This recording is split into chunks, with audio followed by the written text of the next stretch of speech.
barakatuhu. Assalamu alaikum wa rahmatullahi wa barakatuhu. My name is Robert from Islam4Europeans. Brother Bilal is just getting some things. Welcome to another edition of the Feachaz. Brother Bilal has been very generous to invite me on his wonderful podcast to explain, first of all, Islam4Europeans and what we're all about, what we're advocating for and not advocating for. And like me and Brother Bilal, we're really good friends, and we agree on a lot, and we think that our respective communities can really do a lot of grassroots dawah, and via the Quran and Sunnah, to bring our groups to Islam, and just follow traditional Islam, the rules of Allah Subhanahu wa Taala for peace and success, both in this life and the next, inshallah. And also to talk about brother Daniel Haqiqatjou's foray into these kind of alt-right, dissident right groups, and how he's just making an absolute mess of it. But just getting more into, I guess, the whole, underlying reasons why this kind of method was kind of doomed to fail from the beginning, and the dangerous effects it can have on Muslims and the Muslim youth in particular. So, alhamdulillah, thank you so much, Bilal, for having me on. To give me a chance to talk about what we're all about. In a way, Islam4Europeans is a fresh take on giving dawah to the Anglosphere, but at the same time, it's based in the Quran and Sunnah. When we look at the stories of the Anbiya, they were sent to their people to spread the message of Islam, to say that there is only one God, Allah, and we should worship Him, and believe that He is the only true Creator, the only Ilah, and to follow the Messenger. And some of the people accepted the message, and many others did not. But the approach that we take is, we belong to the greater Muslim ummah. But me being Muslim for 19 years and converting in 2003, I realized that the European descendant convert is in a very different situation than the rest of the Muslim community. And that doesn't mean that we're not all brothers and sisters, that we want what's best for one another, which is peace and security in this life and the next, inshallah. But it means that we, as Euro converts or white converts, or even European Muslims, have a special responsibility to give dawah to our people, and without taking a collaborative approach where we where we work on this as a team, that it's going to be very difficult for people to convert to Islam in the first place and stay in Islam. Currently, and there's Brother Bilal right now. Salaam Alaikum rahmatullahi wa barakatuh, Brother Bilal. How'd I do? Salaam wa rahmatullahi wa barakatuh. Jazakallah khair, Brother Rob. It's an honor again to have you on the show, and I thank you so much for your introduction. Right, so just give us you're giving us a breakdown of I4E. Just give us a little bit more about I4E, inshallah. Yeah, so the people who founded it, and me myself, we had to think long and hard about what are the reasons that we see a lot of so many problems between the Muslim world and the Anglosphere, and in particular why we see this pattern of white people converting to Islam, being given this white savior status, getting completely burnt out by that, and then exiting within a couple of weeks or months. And this is what I saw even from the get-go when I converted in 2003, and I didn't really understand it. I didn't really understand any underlying reasons why. And it took a lot of years, seeing converts go through a lot of turmoil with their families, seeing the issues that the Muslim community, the greater Muslim community, was facing, that I wasn't, and also issues that I was facing that they weren't. And the way that mosques traditionally try to solve these problems simply wasn't working. And this is why we're carefully using the Quran and Sunnah, finding ways to have a win-win. It's this model is going to be a win for the greater Muslim community. When I mean the greater Muslim community, I mean the first gen Muslim communities, the Arab Muslim community, the Pakistani Muslim community, the African American Muslim community, who have been the flag bearers of Islam. Up until that flag was ripped away from them in the 1970s and 80s. The converts themselves from any background, not in, because we want to apply this model not just to white converts or European converts, but Hawaiian converts to Islam, Mexican converts to Islam, Japanese converts to Islam, Korean converts to Islam, and their families and communities. So the basic model is this. Any group of people who convert to Islam, right, they should collectivize into basically a wolf pack where they're following the Quran and Sunnah. They're still interacting with the greater Muslim community. They're still giving their salams. They're still giving all the other Muslims all of their Islamic rights. However, they need to realize that specifically for us, for white converts to Islam, we have the privilege of knowing so many other white people, our friends, our family, our communities, and it's our responsibility to spread the message of Islam to them. And because we know people who are just all across the spectrum when we convert to Islam. There are people who had no problem with our conversion to Islam. They have a positive image of it. There are people who are neutral about Islam and religion in general. We have to still interact with them. And there are people who absolutely despise Islam, right? So, like if we don't collectivize into a group, what happens is the mosque takes us in as like these kind of cultural orphans. They give us all these accolades and money and things that we don't need, and like all this like special status and privilege that they don't give to the black convert to Islam, as you know. Yes. And we turn in because the Muslim community thinks this is going to be our savior that's going to take us to the next level as a white convert. So, but what's really happening is that the situation is so messed up that only the top level people who have everything set out for them, their family had no problem with it. Maybe they got a lot of money. Maybe they had like a good university education. Usually these are the people who actually convert to Islam and join a Muslim community because they feel that they can fit in, right? But it's just a square peg for a round hole. You're throwing money at the problem and you're not resolving it, because at the end of the day, these people are going to go home to their non-Muslim family wearing a thobe and a kufi and getting their ijazah done. And that may work for some converts. That's fine. But it's not going to work for your average Westerner. So our model is different because it removes us from this white savior status that has just caused so many problems, and just says, look, you converted to Islam, that's great, but you need to focus on your own people. And even though you're welcome to pray here and fast here, you're not going to really understand the problems of our particular Muslim community, and that's fine. That's fine. And once we realize that, I think it's all going to be for the better. And once we become large enough, once you create an environment where it's easier for white people to convert to Islam, traditional Sunni Islam, what you're going to do is you're going to, you eventually, inshallah, will have a brick and mortar organization or a musalla or a mosque. All Muslims would be invited. We would give them all their Islamic rights, and we want to make particularly sure that we're following traditional Islam and that we belong to the greater Muslim community. We don't want to be inferior. We don't want to be superior. We just want to be part of the greater fabric of the Muslim community. Right. So that's so with your effort there at I4E, right?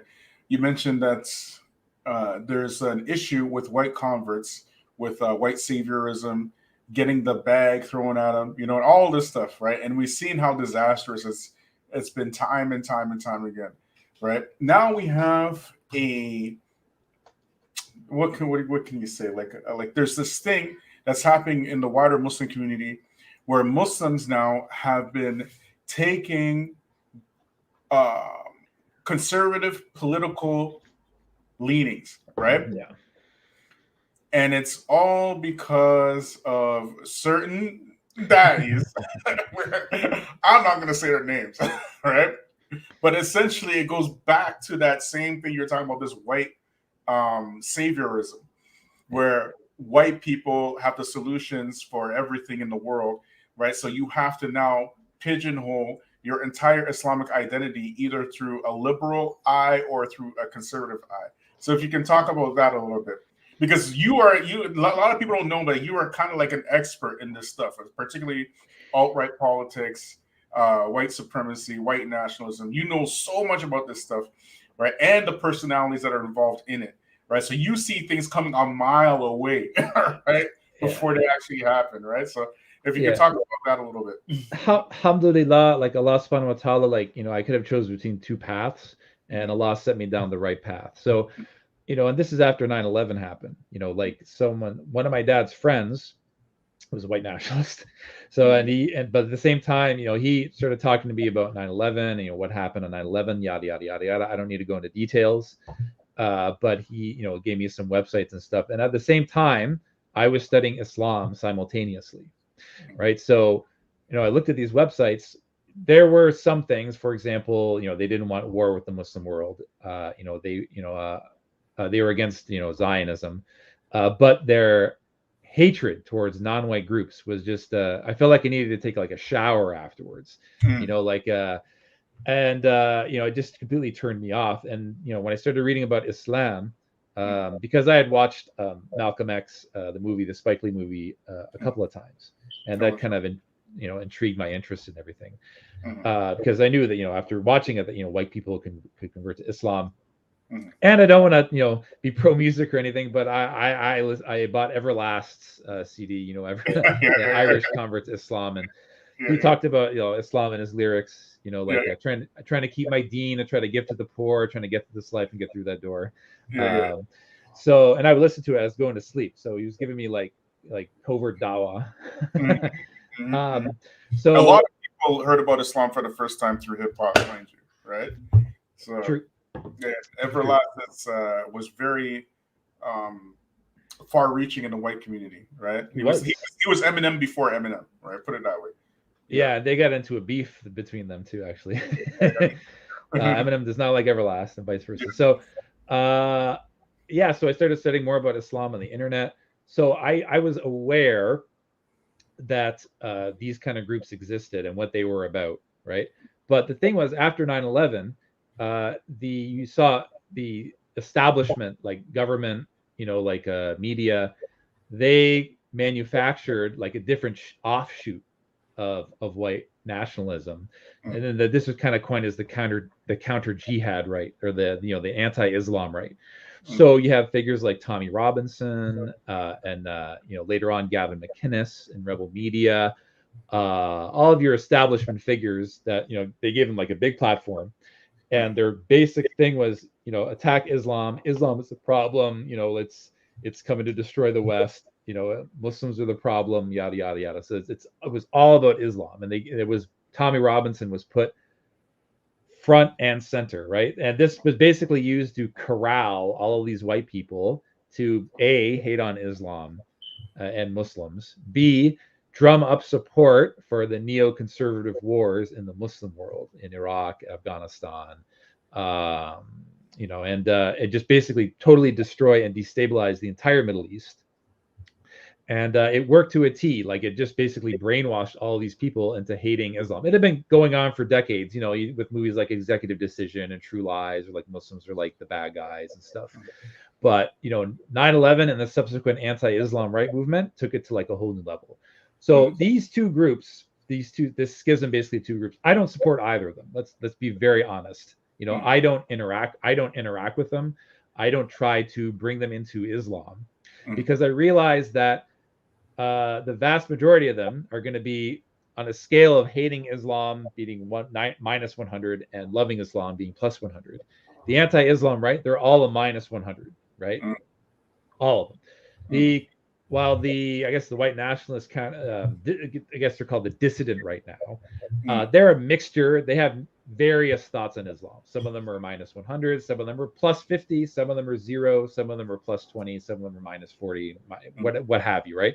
But the problem with trying to, interact with them on a big stage like YouTube, where anyone can access it, and retweeting things out to Muslims, is that it's not traditional Islamic content. I mean, I wouldn't, like Everlast, as an example, like, he's a Muslim rapper, but he also does things that are haram. May Allah, guide him to the better path. But rappers, right? I'm not going to post. They're Muslims, but they're at the same time they're in the entertainment industry, so they're doing lots of you know what I mean? But they accept the fact that they're not the best Muslim. Like Dave Chappelle, exactly. Yeah. He's a great example. He says, "Yeah, I'm Muslim. I never said I was good at it." Right? That's what he said. Right? But he plays an important role in giving dawah to people, because everyone loves Dave Chappelle. I mean, like, he's a very famous comedian. But even those guys are Muslim, like this, to post and retweet non-Muslims who are on like the dissident right, just because they have a positive image of Islam in certain aspects. It's going to warp Muslim minds into thinking that, this is okay and that's okay.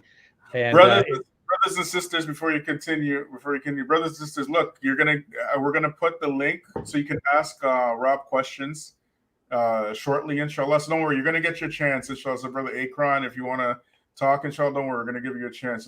But just let brother Rob do his thing, right? And just stick around, and then we'll put the link up so you guys can pick his brain a little bit. Okay. I'd love to, inshallah. Salaam Alaikum, Akron. I don't know if it's Akron or Akron. Akron, yeah. Okay, continue, brother Rob. Go ahead. Yeah. So, but it's good to know this information anyway, even if you're not going to reach out to them, because you got to know what's going on here. So you have the establishment. I can just send you this Venn diagram. Let me see if I can send this to you in the meantime. So you have the establishment, like pro-Zionist, pro-war, anti-Islam, establishment accepted right, pro-liberalism, pro-modernism. Anyone on the right spectrum, they need to be in line with these type of thoughts and viewpoints in order to be accepted and get book deals and things like. Jordan Peterson is another example, right? He's a modernist. He's not an anti-liberal, and even though the Muslim community, there are figures in the Muslim community that tried to reach out to him, right? At the end of the day, he posted the message to Muslims, which sounded just totally treacherous, because he's got this big deal with the Daily Wire Plus, right? So all these people that they're trying to reach out to are so unbelievably entrenched in these organizations that either one of two things are happening. Because I know maybe they're trying to give dawah to them that they'll convert to Islam. But the problem with that is, threefold. One, let's say for some crazy reason they have some Damascene conversion, like Paul on the road to Damascus, and they end up sincerely converting to Islam. That could very well happen. One of two things will happen. They're going to get totally burned out in a couple of weeks, like normal white converts would, and then end up leaving the Islam altogether. Two, they could even get in serious trouble with the people who signed their contracts. They could even get like assassinated, or their name tarnished or whatever. And the more worse outcome is that they can convert to Islam, but they have some ulterior motive to it. Like Napoleon converting to Islam. Yeah, of course. And this is happened so many times in history, right? And it's like a strategy of war when it comes to Europeans. The Europeans are like, they're known for this type of thing. You know what I mean? Like you mentioned, like Napoleon, for example, right? Or even Lawrence of Arabia, or these types. You know what I mean? It's something that's common, right? But now what's happening is you have this trend on YouTube where people will do commentary on Muslim videos because they know that they're going to get money for it, and they're not Muslim. Yeah. You know what I mean? A brother was telling me, I'm not sure if we did it on YouTube or what, but he was telling me this story about a TikToker, right? This white TikToker, and all he does is he comments on Muslim videos, and he's not a Muslim, right? And he asked them, like, why you do this? Because I make so much money. You know what I'm saying? Yeah. Yeah. But anyway, continue, bro. Yeah. So, like I said, your Jordan Petersons, your Douglas Murrays, they get all the book deals, they get all the major money, right? And they get the big spotlight. So the Muslim community is only going to focus on this side, right?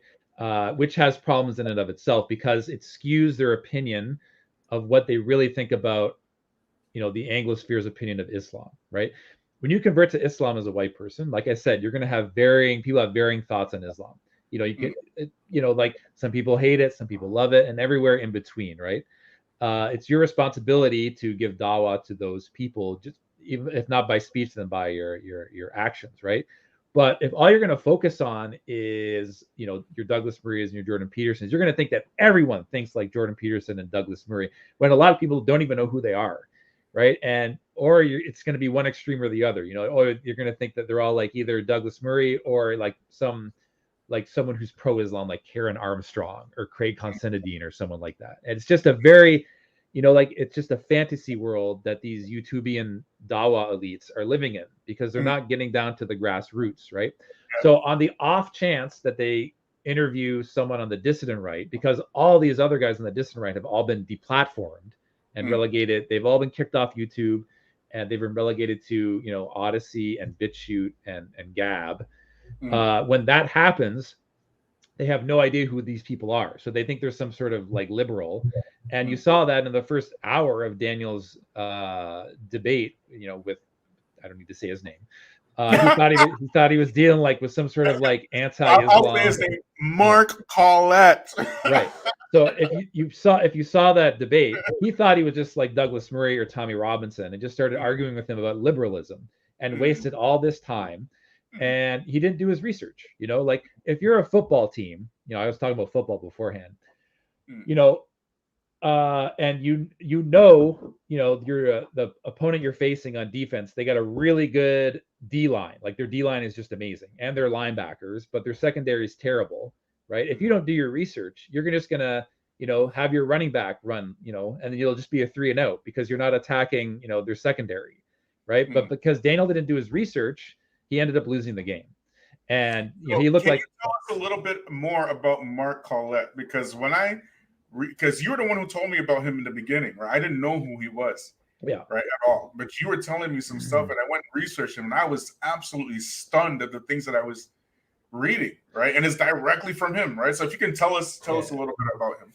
He's a politician from the UK. He's an ethno-nationalist. He used to be in the BNP with Nick Griffin. Until the BNP. What's that? Who's Nick Griffin? Nick Griffin is another, right-wing separatist British nationalist politician. And now they didn't want to, go hard on Islam. Like I know he visited Libya, Nick Griffin, at one point and talked to Gaddafi, but that's beside the point. But that's the thing. Like they have some things about Islam that is not totally negative, but at the same time, they're anti-immigration. They want, Muslims out of UK. They consider they consider converts traitors. Again, there's some things that they agree on a theological, basis or like a basis against liberalism. But, that's the thing. And among that group, he's the most, I guess you could say, against Islam among that group. So, because Daniel didn't know the playing field, he could have reached out to one of the more moderate people in this group that's pro-Islam or has a positive image of Islam, that has a good relationship with Muslims. There's one even in this group that actually speaks fluent Arabic, although Daniel doesn't speak Arabic. But, but that's the thing. I knew right away when he interviewed Mark that it's just like, okay, like he doesn't know what he's doing because he didn't, if you're going to mess up by interviewing one of these people, at least talk to someone that is more pro-Islam or knows more about it. Like Ed Dutton is more moderate. He has a pro-Islam image. He knew Muslims from his youth, and he's not as strong on these. He's not as hard line on these issues as Mark is. So that would have been a perfect candidate to interview. But because Daniel didn't know the playing field, right, he ended up interviewing someone where he just didn't know what he was talking about, and so that's basically there's a lot more layers to this, but that's basically the gist of it. And your take on that, what they called a debate, what was it? For me, I watched the whole thing. It was a bromance. there were many calamities, so many calamities in that so-called debate that happened. But one of the biggest ones was when he said, when Daniel's like conceding, yeah, we do have some things in common that we can unite upon with y'all. Yeah. Mark Collette is a self-professed neo-Nazi and everything. Like I was reading all this stuff and I'm like, this guy is like crazy. But this, what I'm saying? There's no way a Muslim should be inviting someone like this on their platform and introducing them to the Muslims, and on top of that, saying that we have some common ground here. Well, had Daniel done his research, right, he could have found Patriotic Alternative, which is the name of the political party that they're affiliated with, could have found their platform, and on their platform, they say they're against forced repatriation. They're for voluntary repatriation with incentives. So, for example, if a Muslim family wanted to move to Pakistan or Syria or Iraq, they would give them £15,000 per person. But in the beginning, it sounded like there was we want Muslims to go back to the Muslim world, right? So Daniel, if he had done his research, he could have challenged him on that. It says, well, it's before on their platform, it says you're against forced repatriation. So what about that? But since he didn't do his research, he couldn't even challenge that.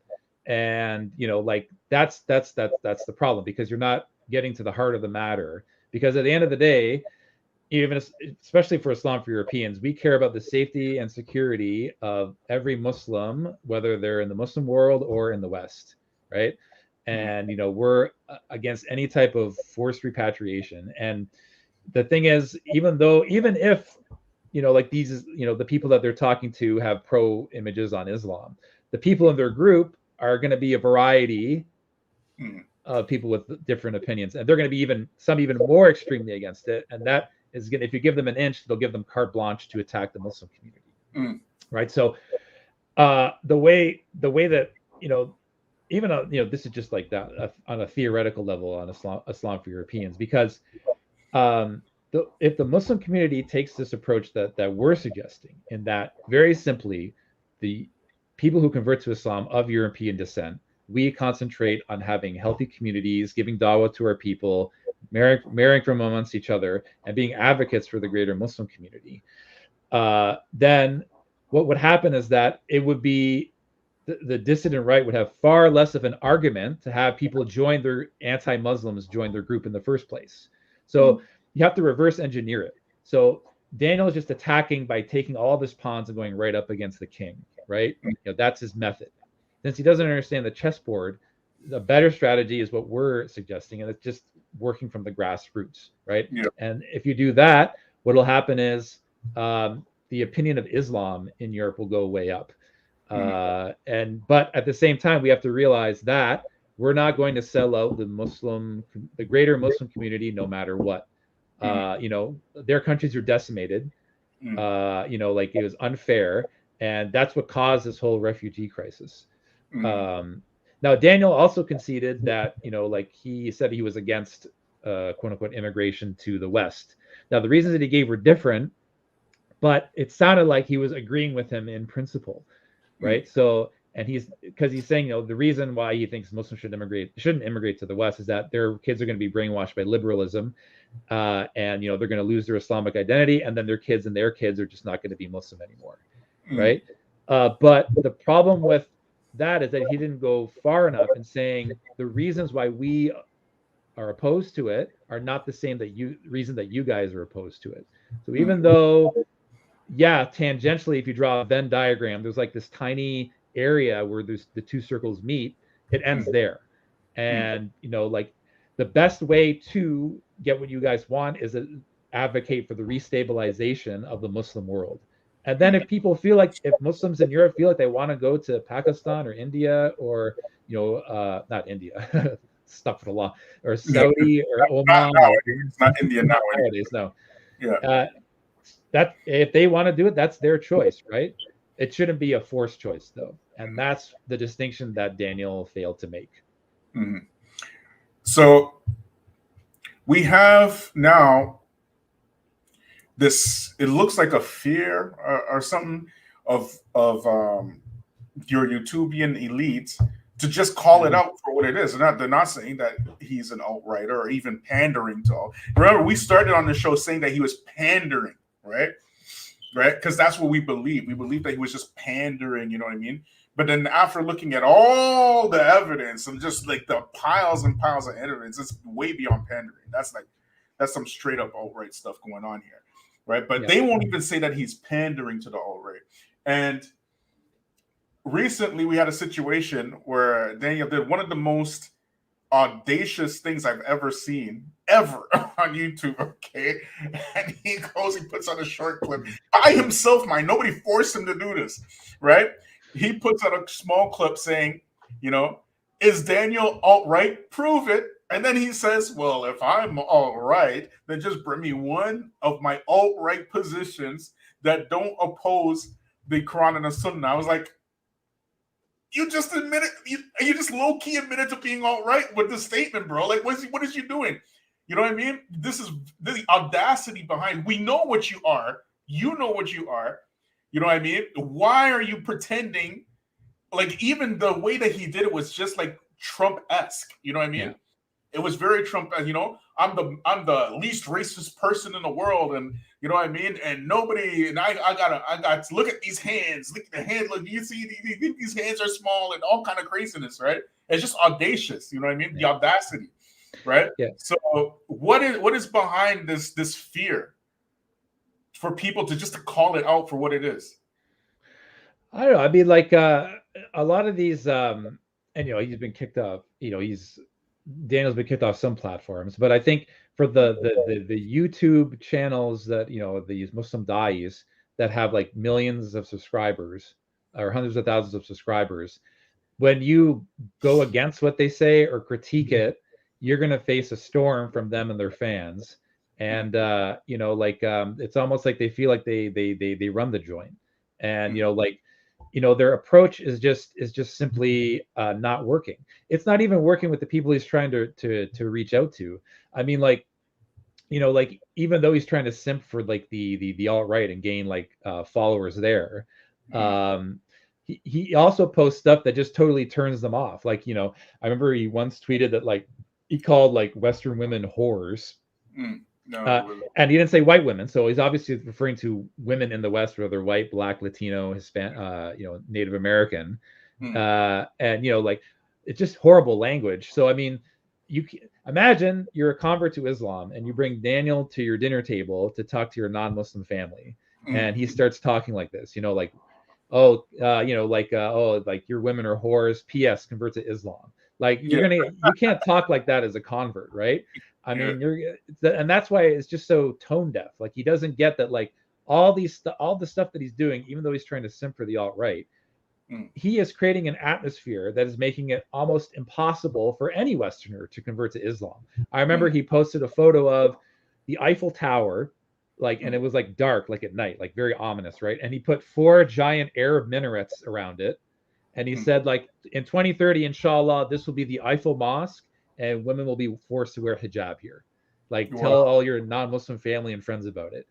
So anyway, any convert that shows this to their friends and family is going to be like we're going to look like complete sellouts and traitors to, you know, like, you know, it's just, and you know, so he's not even gaining support from the people he's simping for. I mean, even I tweeted out, and, you know, I showed you the results, you know, like, and this is, you know, on my own account. So like the people, this is my crew at Islam4Europeans, you know, so the people who follow me are mostly following me. And I said, who is worse for Dawah in the West, Daniel Haqiqatjou or Omar Suleiman? Daniel Haqiqatjou won that poll, you know, so he's not even. For me, it's obvious. It's obvious. You know what I mean? Like, you know, Omar Suleiman, he has his mistakes for sure, 100%. You know, like most of these, like a lot of these Western du'at, right, have these big, massive mistakes, right? But if you're breaking it down to the very nitty gritty, right, and you're just breaking down to the bare bones, right, and you're talking about Dawah now, Dawah to non-Muslims, you mean to tell me, like what does Daniel bring to the table? You know what I mean? And there's this other phenomenon now, right? Because mind you, Omar Suleiman, he's a scholar, he's a legit scholar, right? He's like a scholar, right? Hafiz Quran, everything. You know what I mean? And he comes from a family of scholars. You get me? So if anybody deserves Hosnul Dun, if we're going to talk about the Hosnul Dun stuff, right, it's got to be Omar Suleiman, right? We don't find that happening. What we find is your YouTubian Dawah elites, right? Butt shaking and booty shaking for Daniel, okay? And now there is a large, there's not even one or two, like so many channels now are pushing this alt-right stuff overtly. And we put it out here, right? And nobody's saying anything, right? But go ahead. What do you think about that? Yeah, I mean, and I used when I first started Islam4Europeans, I had my reservations about Omar Suleiman myself, but I've kind of warmed to like what he's going through. I mean, like Omar Suleiman gets like death threats from like the MAGA crowd, so like he has every right to have a lot of fear and anger and resentment towards the Anglosphere. So like if I could sit down and have a conversation with Brother Omar, I'd be like, look, I can never fully understand what you're going through, Brother Omar. Me coming from a white background, I can easily, walk through the mall or a hockey game or, some, pumpkin event, with all white people and, not feel that, that resentment or fear. Right. So, but at the same time, like with what we're trying to do at Islam4Europeans, like this is a win-win for both of us. Like, because the common argument from, some our brothers and sisters who are more on the left, they say, for example, like the reason why Muslims are oppressed in the West is because like the Muslim community is 99% white. But with our model, like you're actually growing the European Muslim community from the ground up. So instead of 99%, now it's 90%. And now you see like white Muslim, like Euro Muslim sub communities pop up, where we're still giving salams to everyone in the mall, but we've kept the good things in our culture and got rid of the bad things. Right. And then the Anglospheres, they start to change their mind about it. It's like, whoa, hold on. Maybe the Muslims do have something to offer. Right. And by that's how you decrease Islamophobia at the grassroots level. Thank you. Yes. Exactly. I'm going to share some stuff with you. Right. And we're going to comment on some of these things here. Right. Just give me a moment here. Let's get this set up. Like, subscribe, share, hit me up on Patreon, y'all. Another thing I want to add while you're bringing it up, Bilal, is that, and this is a paradox that Daniel should have brought up, when he had his debate with Mark. Look, the more that they hate on Islam, the worse it is for their demographic situation, because white people are going to convert to Islam whether you like it or not. The fact that our family, our community, our peoples have so much opposition to it, a sub-community cannot naturally develop. You look at Islam in Spanish, right? There's not the same level of animosity. They're still there, but the Latino Muslim community has been able to flourish, right? And, they're a thriving community, right? But for us, again, we convert to Islam. We have no other choice but to assimilate into an existent Muslim community, because we can't build a sub-community of our own from the ground up. And that leads to the white savior model, but it also leads to affecting negatively their demographic situation that people like Mark are concerned about. So, he should have told them, like, look, the more you hate on Islam, the worse it is for your talking points. But he doesn't see it that way. He can't see that dynamic that occurs on the grassroots level. So, exactly. For him, it's about his whole platform actually is just about pushing alt-right talking points and spreading them to the Muslims. It doesn't work in the other way around. He doesn't push Islam to alt-righters or white nationalists or anything like that. He does the opposite thing. Right? Yeah, like if you want, you can post my interview. Ed Dutton from the Jolly Heretic actually interviewed me, right? So I told you about Edward Dutton. Now, like I said, Edward Dutton's far more positive image of Islam, but in the book that he wrote, there were some things he got wrong, about stuff like FGM, and cousin marriage. I mean, I know cousin marriage is halal, but he was saying that it's almost like mustahab. Other things like trying to think of some of the other things that he got wrong in the book, like the nuances of like slavery in Islam and how it applies to the 21st century. So if you watch my interview with him, I came on there because like I want to clear up the misconceptions that he had in his book, and I was able to present them forward. So I mean, that was my intention, but I wasn't there to like try to like like push Muslims into Yeah, this we hole. already seen Daniel's position on slavery. He'd be like, mind you, he's like, for the most part, a Westerner. Like he's born and raised in the West, and he's like, slavery is a good thing. Yes, slavery. We love slavery in Islam. That's how he speaks about slavery, bro. Like, yeah, slavery. Yeah, slavery. What's the problem with slavery? It's ordained by Allah. We have no problem with slavery, and we love slavery, and slavery is good. And slavery, if Allah says it's good, then it's good. And slavery is like, that's how we talk. That's how we talking. You know what I mean? That's how we talking. But anyways, if you can break down this, are you able to read this, bro? By any chance? It's a bit small, but basically this is from a website called 4chan, and a lot of people tell us about 4chan. 4chan is basically a website where people post their stories where I guess like the woke left is attacking them at work, for example, or in like the dating scene. And there's some intersectionality with like, the whole transgender movement, but it's mixed in with like the, what the dissident rights, it's calls like, it's kind of like the anti-white thing that they join with it, right? So like they'll post like these stories about them getting fired or getting like a warning from work for like things that they said, or they say, I'm not supposed to use pronouns. I'm supposed to use pronouns, but I didn't want to. And if Dan, like to repost these things, like it's just gonna warp Muslims' minds about, what's, like what's kind of attacking them, because it's kind of like combining the two as if they're like one and the same, right? So that's basically what that is. Right. Yes. So I didn't know what a 4chan was until a brother brought this to my attention, right? And he sent it to me. I'm like, "What's a 4chan?" Right? He's basically telling me what you're saying right now. Like, right? He's like, "Daniel shouldn't be posting it. What the heck is this?" Right? Let's look at another one. Right? He posted that, by the way. He posted this as well. Right? So if you could break this down for us. So Torba, Andrew Torba is basically like an AMNAT Christian nationalist. Who's basically, I said you have like the establishment pro-Zionist right, and you have like the dissident right or anti-Zionist, right? Torba's kind of in between, but as you can tell, like this is very incendiary post, right? So you can kind of tell, the who the dissident right thinks is the main culprit, who is trying to destroy them, right? Like it's there's no lie about it. I mean, let me rephrase that. It's no lie that this is who they think is attacking them, right? And then Daniel retweeting this is trying to like, get Muslims to support these ideas, right? But the thing about this is that as Muslims, we get our opinions and we get our rulings about, peoples from the Quran and Sunnah, and we're supposed to follow that strictly, right? And the Bani Israel, they used to be the best nation, the followers of Musa alayhi salam, right?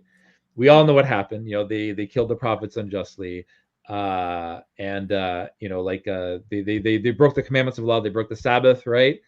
But that doesn't mean all of them did.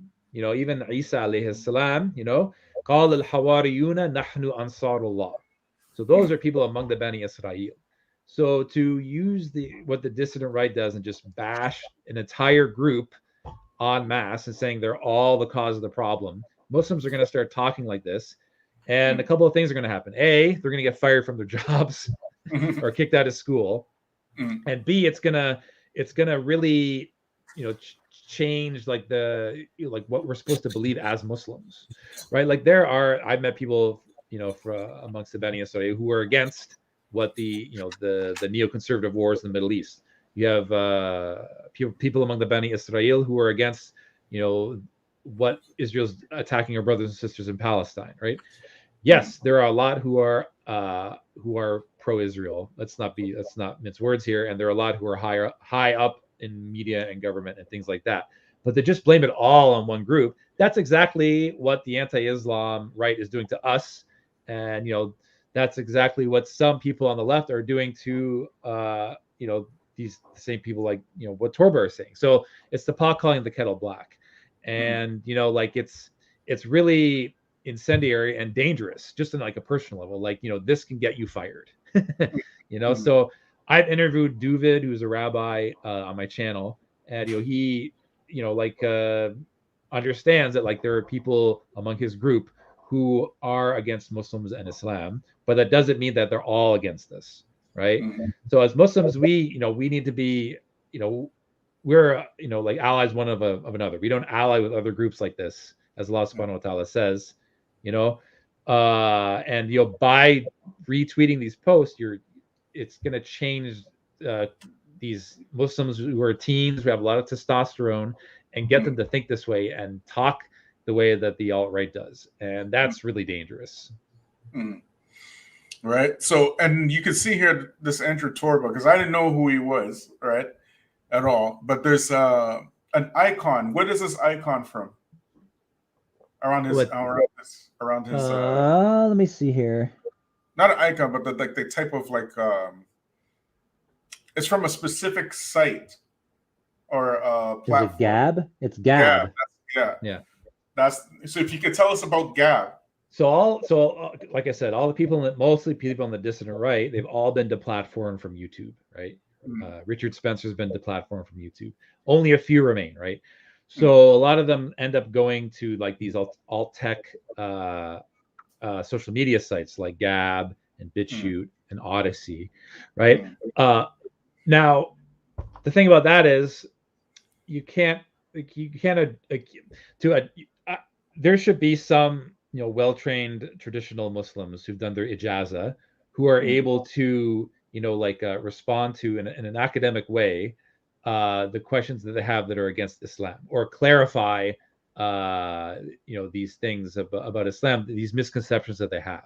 I'm not saying that shouldn't happen, but the way that it's being that's not even being attempted here. I mean, like, it's just like socio-political like hot takes that they're just reposting, when it should be a much more academic response. I mean, Daniel's in a position where he can say whatever he wants. He's got an independent income. He's not ruled by anybody, and he has carte blanche to say whatever. It's not like us where we're putting our jobs and our our careers on the line by saying by even entertaining these posts, right? But he's not using that to do things that are good for the Muslim community and clearing up these misconceptions about Islam. And that's the problem. So yeah. All right, so I'm going to show you another one here. Just so you know, I think Akron is itching to get in, man. But we'll do one more. Yeah, we'll get a couple of more in here, all right, and then we'll open it up for questions, inshallah. Yeah. All right, so this one here, all right. Mind you, all this stuff is Daniel posting it on his whatchamacallit, on his Telegram, okay? And he's in this one here. He posts, "White supremacy a global threat," says UN chief, okay? But he writes in his comment, he wrote this in his comment, "Except when they're making the same claims about Muslims being a global threat, over 2 million Muslims were killed and 30 million more made into refugees." So essentially, he's diminishing, right? Like, I don't know, like, this is some crazy stuff. Anyways, go ahead. That's what a non sequitur. Yeah, like like it's. I mean, like, here, the governments who have controlled the West for a long time, like, what they did to the Muslim world is absolutely devastating. They decimated it. They're supportive puppet dictators. All of this has just kept Muslims under like an extremely terrible position for so long. And there's just it's just devastating. And yeah, I mean, there are many Westerners who are against what the government has done to the Muslim world. It's almost irreversible, right? But to sort of like equate the two, I mean, like yeah, I mean, I don't know. I mean, a lot of stuff that Daniel says, it's just really hard to comprehend. It's just like a word salad. Like, it's, I don't know, man. It's very bizarre. And it's, I don't know, man.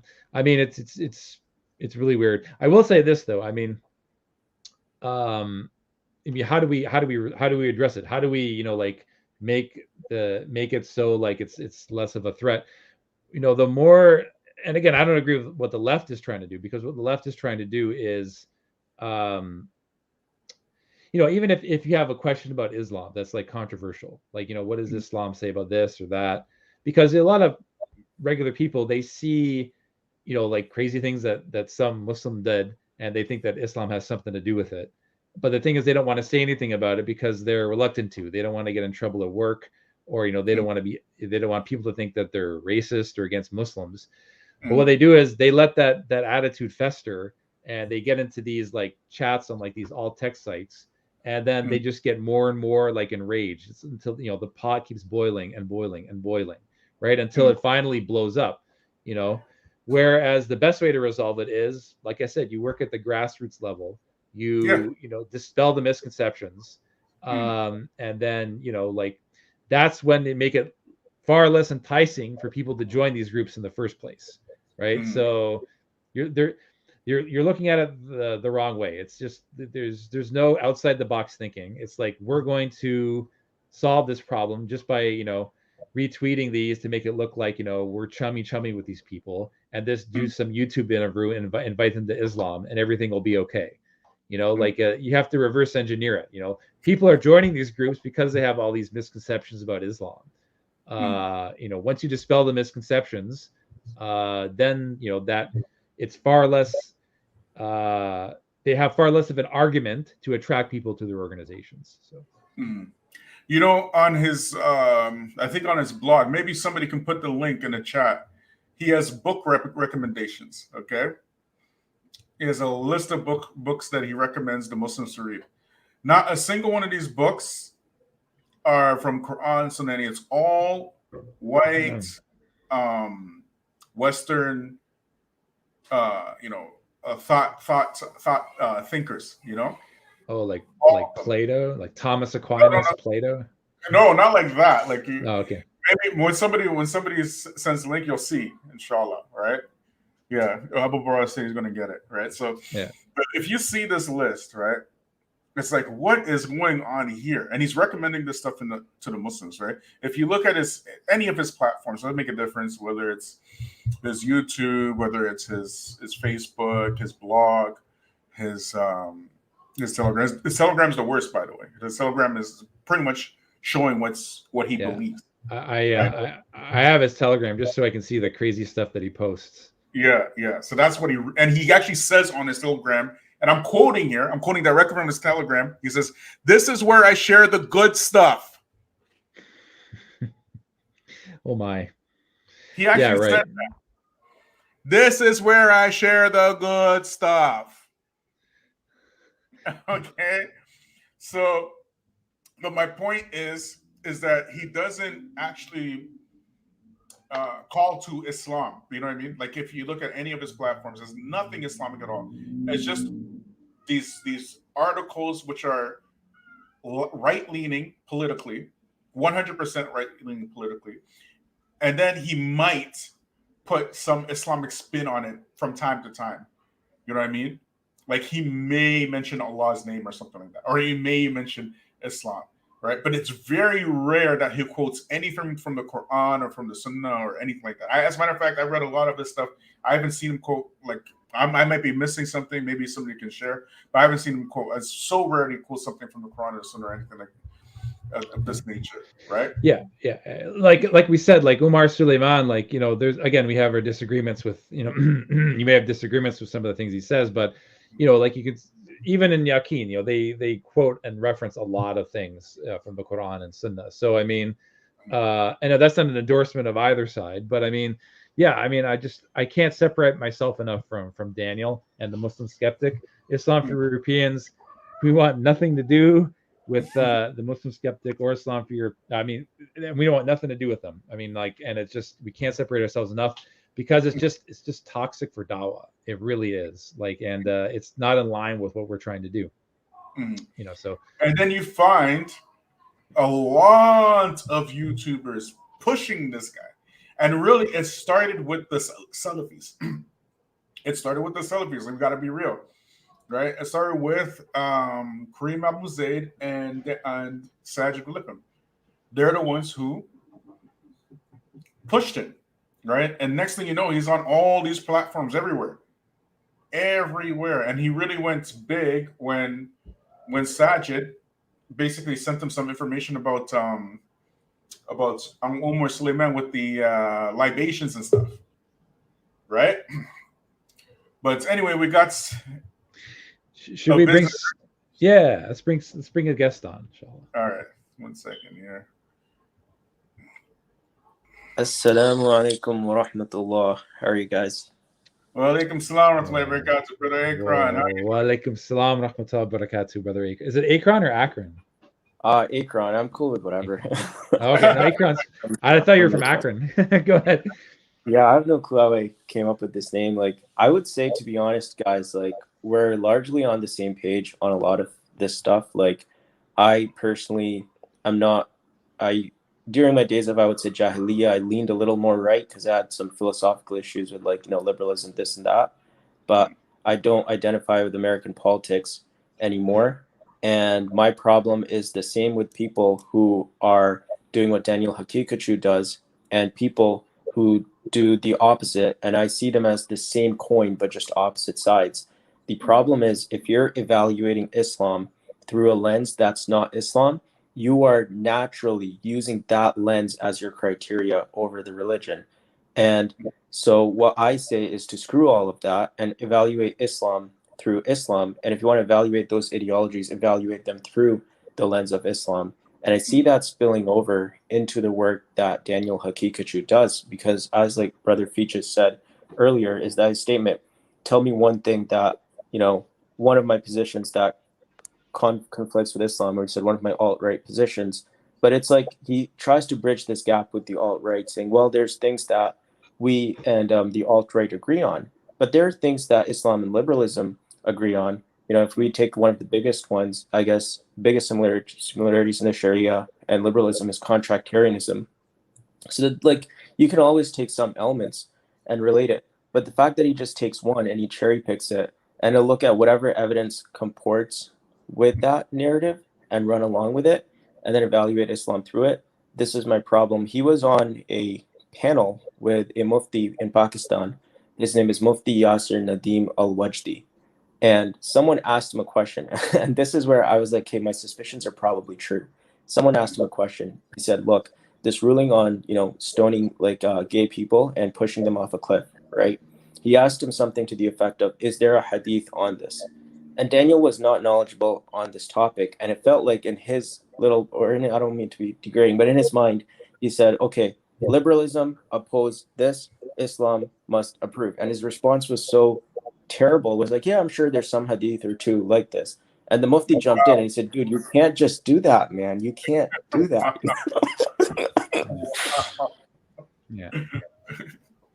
Yeah. Well, we mentioned on this channel many, many times, and I'm gonna say something in my glasses. My glasses there. I'm getting on fire now. When the glasses case comes out, the fire, the heat is coming. Right? But we mentioned as a strategy of white supremacy, they have to uphold this left-right paradigm.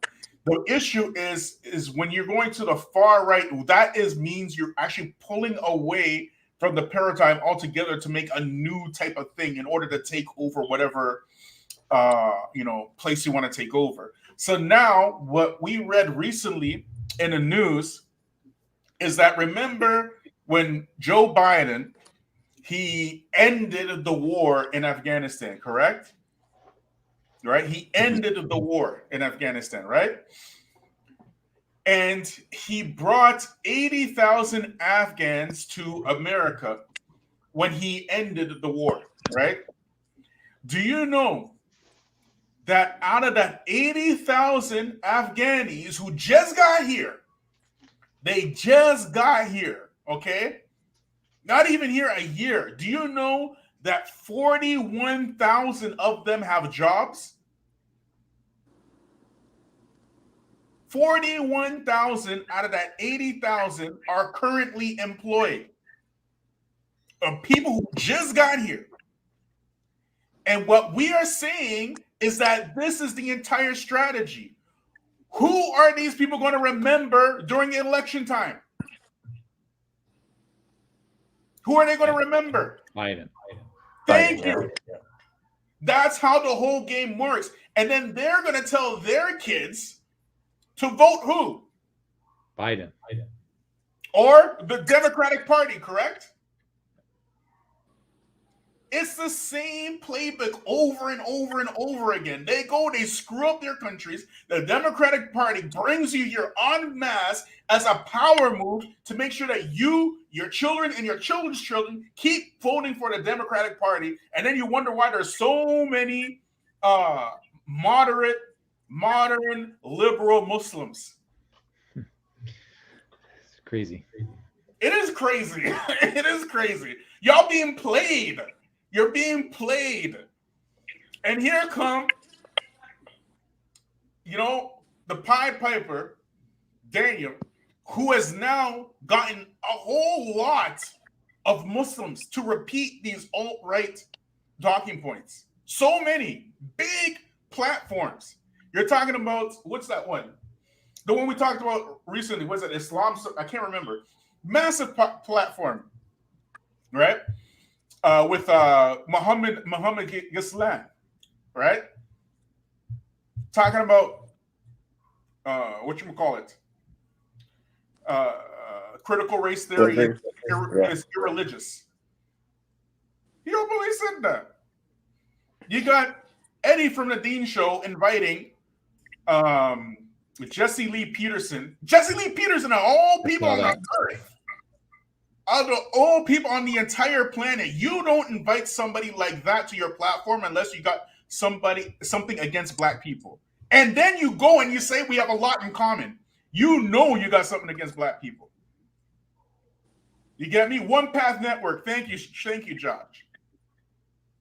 How would you guys think like Daniel would feel if we were to quote him hadith talking about instances, such as where there was a woman and she was saying all this bad stuff about Muhammad alayhi salatu wasalam, and then by the end of the conversation she asked him his name and he said, my name's Muhammad sallallahu alaihi wasallam, and and because of his niceness and because of his kindness she accepted Islam. Or if we told him stories of where the Prophet displayed his kindness, his mercy, his justice, do you think Daniel would cringe because it's like, oh, left-wing talking points? Or do you think he would be like, this is amazing, this is awesome? And this is fundamentally what my problem is with both sides. There are Muslims on the opposite end of the spectrum, and I'm not going to mention any names, but there's, like let's say you became Muslim like barely a year ago, and you have 20 years of Western feminist influence, and now you're coming on streams and you're talking about Islam through your paradigm without first verifying if it's actually like consistent with Islam. When you take your glasses, your red colored glasses or your blue colored glasses, no, I guess pun intended, and you view Islam through that, anything that might fit with Islam but contradict your ideology will piss you off in a way, will make you upset. I genuinely am curious if I told Daniel the Prophet was a kind man, he was a humble man, and told him stuff that, he might say is like, oh, left-wing nonsense. Would he cringe or would he like appreciate it? I don't know. And that's concerning, I would say. Well, I'm not quite sure what he would say, to be honest, but Daniel's very intelligent. He's not a stupid guy. He's actually very, very smart. And he built this platform for himself independently. And he got other people who are better than him repeating what he's saying. And on top of that, for some strange reason, he even got the Salafis behind him, bro. That is the craziest thing. That is the craziest thing. Because if it had been anybody else, right, those same Salafis would be refuting him day and night.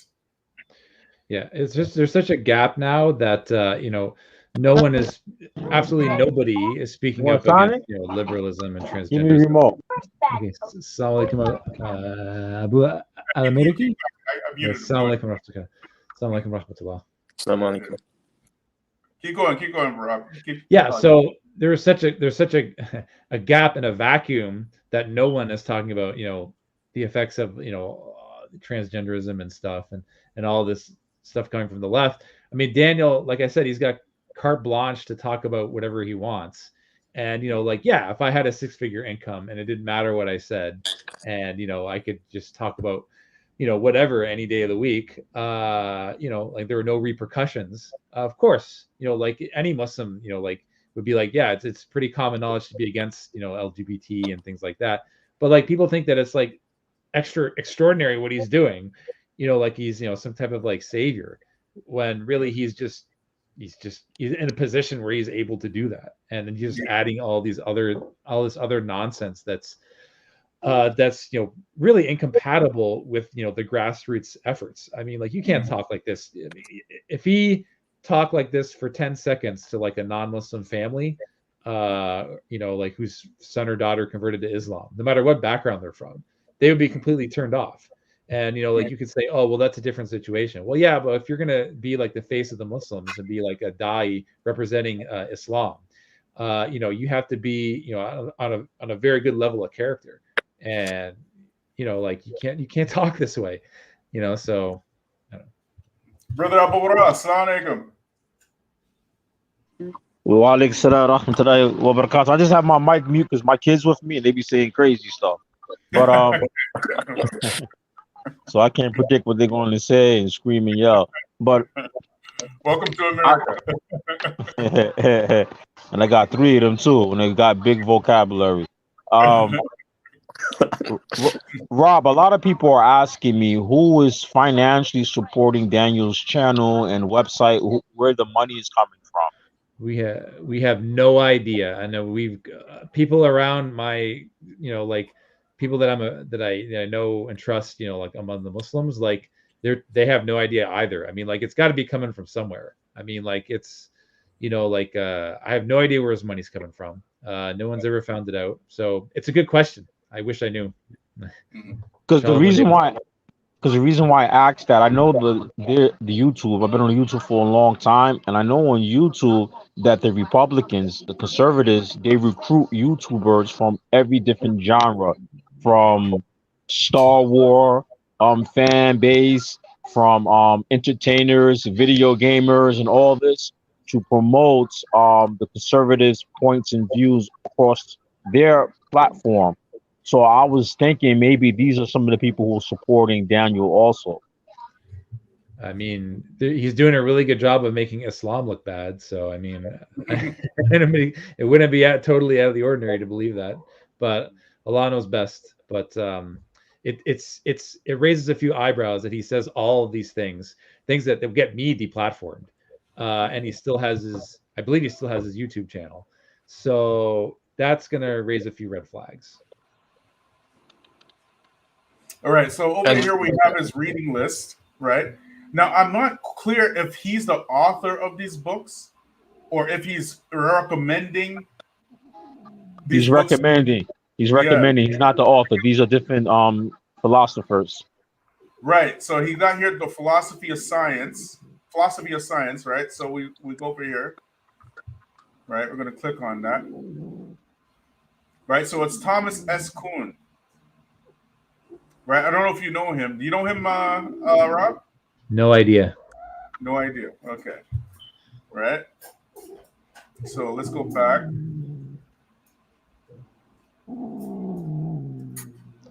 Let me just go back here.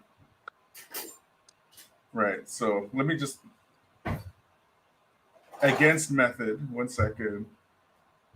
Like he has all these books recommended. I went through them. Right. Paul Feyerabend. You know him? Don't know who that is either. Right. Objectivity. Here we go. There's another one. All these books on Amazon, right? Not a single Muslim author. Lorraine Daston. You know what that is? Doesn't ring a bell. And we can go right through the entire list, right? But he's recommending all these books, right, to Muslims. I didn't find any Muslim authors. I could be wrong because I went through quickly, right? But it's a long list. I couldn't even find the Quran being recommended to read. Yeah, nothing on Hadith, the Quran, Dawah, nothing. It's just all these things to argue against, you know, left Liberalism. Yeah, liberal. Yeah. Yeah. Bilal, is it all right if I ask a question to Akron and Brother Abu Amariki? Yeah, go ahead. Yeah, I just wanted their general thoughts because, you know, like we've given Daniel enough screen time. Yeah. What are your like general thoughts on the whole idea of what we're proposing at Islam for Europeans? Because, you know, I want to, you know, we want to follow the Quran and Sunnah as strictly as we can, and also, you know, we don't want to get into these gateways that Daniel is getting into. So I mean, like, it's controversial. It's a controversial idea, but I think you know, there's a lot of you know, potential for like a lot of good that can be done for the Muslim community. But I don't know. What are your whole thoughts on it? If you did you see the opening statement that I said, or I didn't hear it. You can go I ahead. didn't hear it. yeah. So what we're proposing is that, you know, in the West, there's a lot of you notice that there's a lot of quote unquote Muslim sub communities. You know, like groups of Muslims that have a, you know, a shared culture, heritage, language, you know, situation, right? And the problem with a lot of converts of European descent is that, as you know, like we convert to Islam, and then the mosque gives us this white savior status where we're expected to solve all the problems of the Muslim community, and they give us all the money and the accolades and the marriage proposals and all these high statuses, and you know, usually they end up getting burnt out, and then a couple months later they just leave the Muslim community altogether. So this model has been tried over and over and over and over and over again. So what we're proposing is that for those who do convert to Islam, of European descent, but also like any other group, like if you're in Japan, we recommend the same thing for Japanese converts to Islam, or in Korea, we recommend the same thing for Korean converts to Islam, is that our responsibility is to give dawah to our people, to our friends, our family, and community. And that's not going to be optimized unless we, you know, form like a group that concentrates on giving dawah to the converts and their families. And then once we get like an organization going, we would invite all Muslims. We give them all their Islamic rights. You know, they're more than welcome to come pray in our masjids and eat iftar with us, right? Just as they invited us to their masjids, right? But the focus is our responsibility is to give dawah, you know, to the Anglosphere. So we would be working in tandem. Like, you know, we would still give all the Muslim community their Islamic rights, but at the same time, our focus is giving dawah for what we know best, is, you know, like talking to our people, basically. And that way it would remove us from the white savior status that these immigrant or the first generation mosques have given us. So what are your general thoughts on that? Yeah, you can go first, brother, if you want. You could go first because somebody is telling somebody off behind. It's Okay. it's a lot to digest. Yeah, no, I've actually thought like pretty heavily, to be honest, on the stuff that you've been talking about. And I guess my opinion on this controversial topic is controversial too. But so I've been thinking in terms of like, okay, if such a strategy, like even if we grant it, if it was to be effective, you would need the support of, and I'm not saying, I'm not like making any exit like you wouldn't want it or anything, but you would need the support of the greater Muslim community to be able to establish such a platform in the first place. So it is a bit of a chicken or the egg, because if we say this platform would be beneficial to white reverts, then in order to have this platform, you would need enough white reverts in the first place. Right. So it's kind of like, yeah, that kind of situation. But I try to be honest. I've been like really honest in terms of my biases and whatnot. So I'm going to be totally upfront. When I see like a Spanish person like convert to Islam, even on YouTube, right? Like I feel a greater sense of joy or pride than I would if like a white person does, if I'm like really honest with myself, right? And so now I ask myself, okay, why is that the case, right? So you got two groups of people, both are races on this planet, and we see that within the Muslim Ummah, there's a natural deviation towards a higher level of acceptance over one over the other, right? And anytime there's a deviation from what's natural, there's a reason behind it. So I'm like, okay, let's look at that reason. And as a born Muslim, if I'm honest, like ever since I grew up in school, I would go to these Remembrance Day speeches. And in grade 4, they mentioned Afghanistan and Iraq. And I was like, oh, heck no. I'm out, and I would hide in the bathroom. Little old me. That was my little hideout every November 11th, or I'd be skipping, and I'd be going to lunch. And so I had this really kind of like deep sort of sorrow in my heart that if I was I'm from like Pakistan, right? But so it's like if I was in Pakistan, to these very same people, like who are very kind and accepting, I'm worth less as a human being to them. And if we look at like the very same, like a lot of Western foreign policy, the only reason it's justified, it's based on painting a cultural caricaturization of people.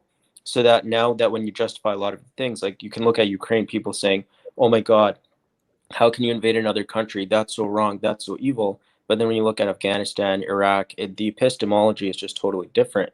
And the reason I think there's dehumanization going on is because even if you look at the insults, right? Like for example, people in the West eat like generally like non-Muslims, like they eat pigs, they drink beer, right? Now, even if you look at some of the insult that people throw towards Middle Easterns or Arabs, it's okay. Here's the premise: goat is more common in this land. These people eat goats. So the only logical conclusion must be that these guys are goat expletives, right? It's all based on like by the media portrayed a very deep dehumanization of the people. So then when Muslims see white converts kind of come to Islam, I feel like the problem is on both ends. Clearly there is this diversion, but both sides need to somehow come and meet in the middle. To me, it would be a lot easier if I saw a white reaver and he was like, look, I'm ex-military. I vehemently condemn it. I see how evil it is. I see how stupid it is. I see how inconsistent it is. And the Muslim community says, look, we understand that there is this bias. We don't want to ignore it. We want to acknowledge it. And we want to meet towards the middle because there's this natural deviation. And if there's a deviation, then there is there for a reason. And I think the reason is because of both sides. Now, obviously, the convert, it's not necessarily his fault. He just grew up in that environment. He may have been more predisposed to brainwashing, maybe not. Maybe that's a racist statement.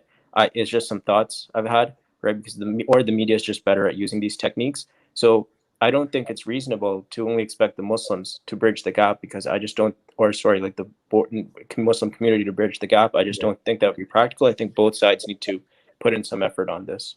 Yeah, this isn't the Muslim community's fault. I mean, it's they're I mean they're just thrust into a situation where they're painted as the enemy, and it's been going on for a long time. It's a deep propaganda campaign that goes way back to like old cinema.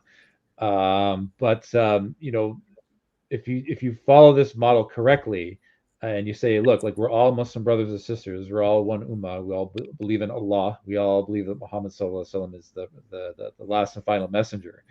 However, we belong to different tribes and nations, and Islam encourages the best of those particular of any culture that one belongs to. So you should discard the things that are haram in that culture and keep the things that are good in that culture.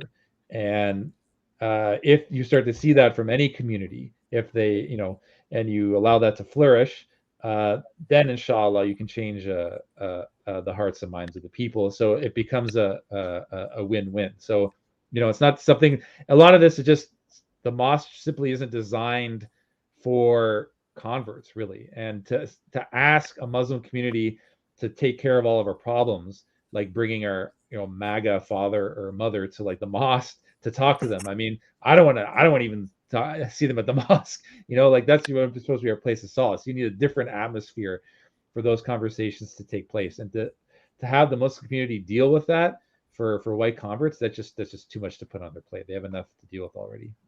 Yeah, Rob, I think like part of the problem may be like I've kind of followed Islam in Spanish too, and I see like my own kind of natural biases, right? Like we naturally, whether we realize it or not, like we might have a subconscious inclination that's more friendly towards Spanish people, right? Because it's not the Spanish governments who are overseas doing what they're doing or justifying what they're justifying, right? But when we accept white culture, then it's like it comes with some baggage naturally. And it's just, I'm trying to think like what's the best way we can both kind of work together on this. And I'm going to be honest, I see the problem on both ends. I don't see white reverts, going at the forefront, condemning the behavior of their governments, of their militaries, which is so deeply rooted in them that we can't necessarily, if we accept it, we don't necessarily know like how much of an impact it still has on them or doesn't have on them. I just think there's something that's ideal. We all hold hands and we're brothers and sisters. Of course, I get all that. But in terms of practical solutions, I just don't see a situation where it can be resolved unless both sides are willing to like work together. And how we get them to do that, that I honestly don't know. Well, I mean, again, at the same time, there's a lot of like positivity around what we're trying to do. I think that the need is there. I mean, once the need is there, like it'll start, growing, very quickly, inshallah. But like whatever needs to be done. I mean, like a lot of the white people are very angry at their own government. So I mean, like like there are people who are totally against what the government has been doing from the get-go. I mean, February 15th, 2003 was like the largest protest in the world against the war in Iraq War II. And so there are people there who are against what the government is doing. I know people in my own group, my own family and community who are like they see the good things in Islam, and they know that it's not the Muslim community's fault, but it's very tough to those voices sometimes get drowned out. It's just taboo to talk about, but you have to talk about these things. You have no choice. But thank you so much for your input, Akron. I really appreciate it. Yeah, no problem. So Rob, I'm from New York, born and raised, but I lived in Canada for 2 years. I lived in Vancouver for 2 years. So as a revert, I'm black, but I've been in places in Canada where I'm the only black guy who's a revert, meaning that all the reverts are white, right? So I have seen in Calgary where all the reverts are white, that they might have some social or cultural things related to their family. So me personally, I don't see nothing wrong with that, because even here in New York, I could remember like in certain black masjids or African American masjids where the Latinos who was part of the community had their own little centers to deal with their Spanish community and their friends and family. Even so, the Christians, I could remember here in New York, some of the churches used to have like big members who have large portion of Latinos. What they used to do is that they used to get a smaller church just for the Spanish people to have church services in Spanish, while the English speakers have their service in the bigger church, right? Oh, wow. So I have seen this growing up. But see, with the white converts, the reverts, I think their situation is very similar to the African American situations, converts. So they might not, some of them might not have the know-how, some of them might not have the finances. Yeah. They might not know how to work together to do this, because I seen when I lived in Canada, some of the white converts I knew took Shahada in one area. I see some of them, they start practicing Islam after a while. They got tired of the Arabs or the Indians. They got tired of that stuff and being used. I see them be used also to go overseas, Saudi, Kuwait, to get money for the masjid. And then when they come back and get the money, they have no say so in that masjid. They just use their white skin and their white face. So I've seen all of this happen before. But I think brothers should do it, but they need some like a leadership and some finances, because these things do cost money. So I have me personally, I have no problem. Somebody told me, a brother who actually debated Daniel, he told me that he thinks Daniel platform, in his opinion, is geared towards white people. Right. Well, he does debate Daniel. I seen him debate Daniel about CRT and things like that, and they have wrote many articles against Daniel. But he told me that Daniel appears to be towards like the secular white people who are secular, the academics, and those white nationalists. He seems to be focusing with them, and but I don't see him giving dawah. I personally don't see giving dawah, because I don't hear no Quran. I just hear him using his degree to push his views. That's all I see him doing. Yeah, but yeah. So we got another here, Urban Dawah, Abu Iyad, I guess. Salaam Alaikum. Go ahead, bro. Yeah, checking out the show. You got a good one going on. Daniel's just using the same. It's a typical YouTube playbook Even if you look at an individual like Kevin Samuels, people know about, got really popular and rich on YouTube. A lot of his talking points, he didn't. He's not the originator of those talking points. You know, high value man and a lot of that stuff. People wrote books about high value man, and a lot of stuff he was saying actually comes from the Black elite, like the different fraternities. You know, you got to make a certain amount of money. You got to be a professional. You got to make money for X number of years. Blah blah blah. But he was able to repackage it with his personality, you know, and sell it to people, and it caught on and became popular. So a lot of YouTubers do that with content. They take content from other people and then they rebrand it under their particular channel, what they're doing. So this is what you do, right? Yeah, this is CL. WZ. Yeah, okay. Abu Bora, he mentioned a while ago that Daniel, even though he's like a closet white supremacist, he uses a lot of black terminology. He loves that black terminology, right? Huh. And yeah, simp. That's his favorite word. Simp. Yeah. He loved this word, simp. He loved it. So and so's a simp. Look at this simp imam. These brothers simping to their wives. Yeah, he loved that word. Yeah. But you know, a lot of the PL, what is called the PLU, PLA, or whatever they call it, and the red pill type people, they using that word simp. Red pillars, yeah, they use these terms quite a bit, right? Yeah, you're right. Keep going, Abu Yazid. Go ahead. No, so I'm saying that he you know, he's not saying anything profound. You know, his talking points aren't profound. I think one of the brothers just said that about 5 minutes ago. He's not saying anything new and profound. He's just taking popular talking points from around social media. He's repackaging it under Islam. No, he's not even doing that. he's just repackaging it. Well, I mean, when I say under Islam, he's Muslim. With a thobe, right? And he may have a kufiyah every once in a while, and his beard.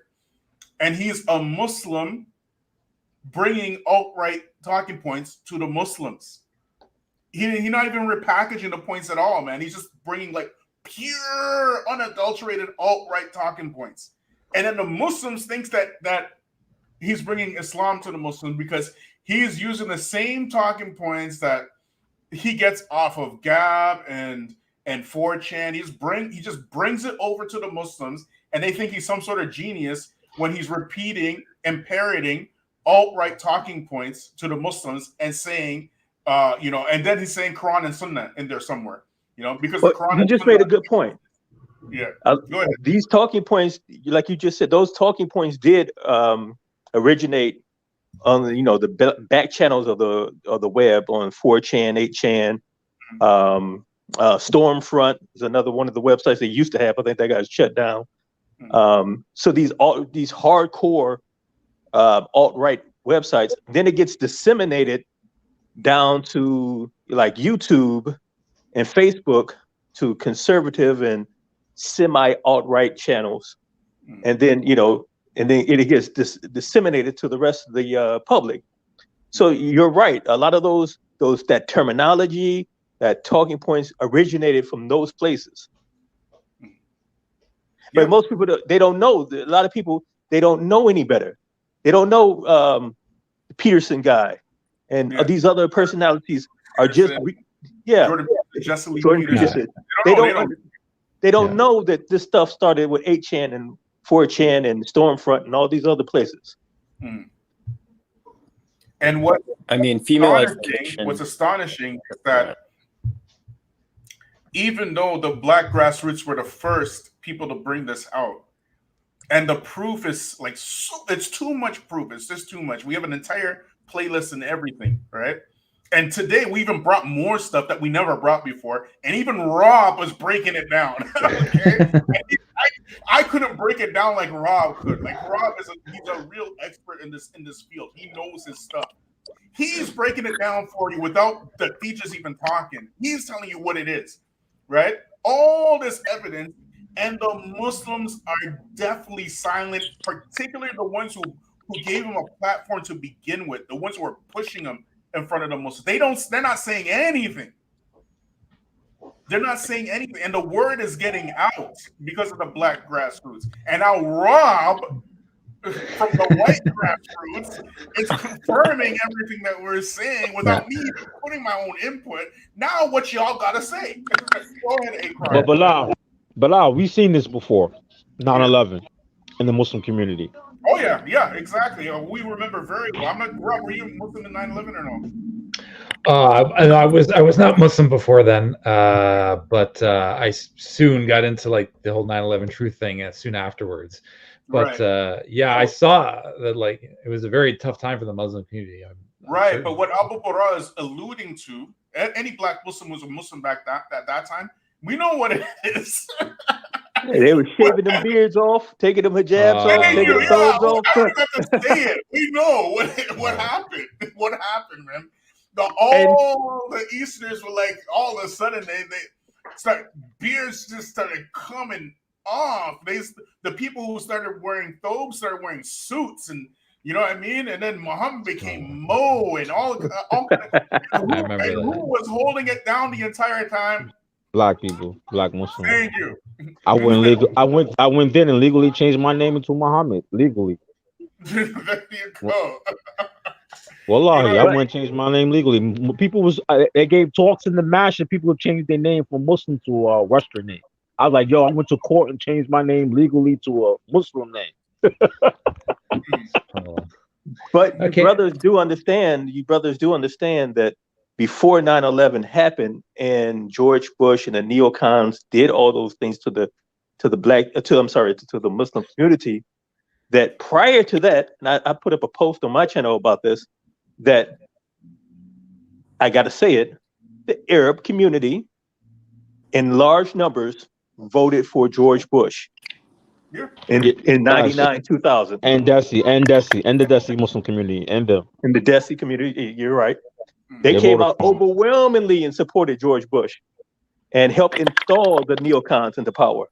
And the neocons turned around and kicked them right in the butt. Mm-hmm. Yeah.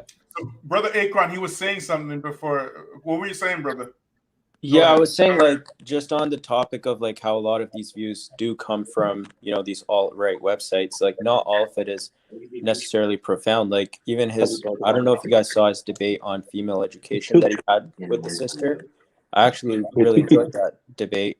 They went really in depth. My problem is that when you evaluate Islam through, I think this is the core of it for me. When you evaluate Islam through a lens that's not Islam, you're going to run into these issues. So Muslim scholars in the past, there's many, as that debate made evident, who have held the view that female education is a good thing, and it's something that we need, right? And I will grant that there are some scholars who have held the view that female education should not be pursued. What Daniel does is his view, if it was informed by Islam, he's not a scholar, I'm not a scholar. It would likely be, okay, I might lean towards, women should be educated, but I'm not Allah, I'm not the prophet, I'm not going to say anything definitive, I have my opinion. We live in society, greater of, worse evils, blah, blah, blah, blah, blah. But he argues so staunchly for the woman should not have an education. And if you are representing the Islamic position, you'd be a little more chill about it. But if you hold such a staunch position, it's not informed by Islam. You took it from something else. And now you're doing like the Texas sharpshooter fallacy, what Christians do with the Bible. You're going to find whatever evidence you can that comports with your worldview. And then you're going to see, this is an Islamic position. This is an Islamic position. So it's like the whole paradigm is just completely wrong. You're putting something else above Islam rather than Islam above it, Mm-hmm. Yeah. True. Brother Bilal, I have to go. Actually, sorry, Brother Bilal, I have to go make dinner and everything. And yeah, it's no problem, Rob. No problem. But we'll hold it down for you. We're gonna lose you two anyways because I gotta make salat, right? Yeah. But yeah, we appreciate you. Thank you so much for coming on. Thank you so much for breaking it down. It's my pleasure. My pleasure. Right, and brother Joe Baz, he asked here, right?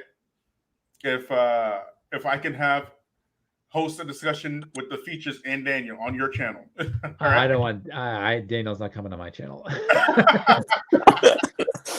But Akron, brother brother Akron, brother Abdullah Bara, brother Dawah, Abu Yazid, thank you so much for coming on. It was a pleasure meeting you, brothers, as well.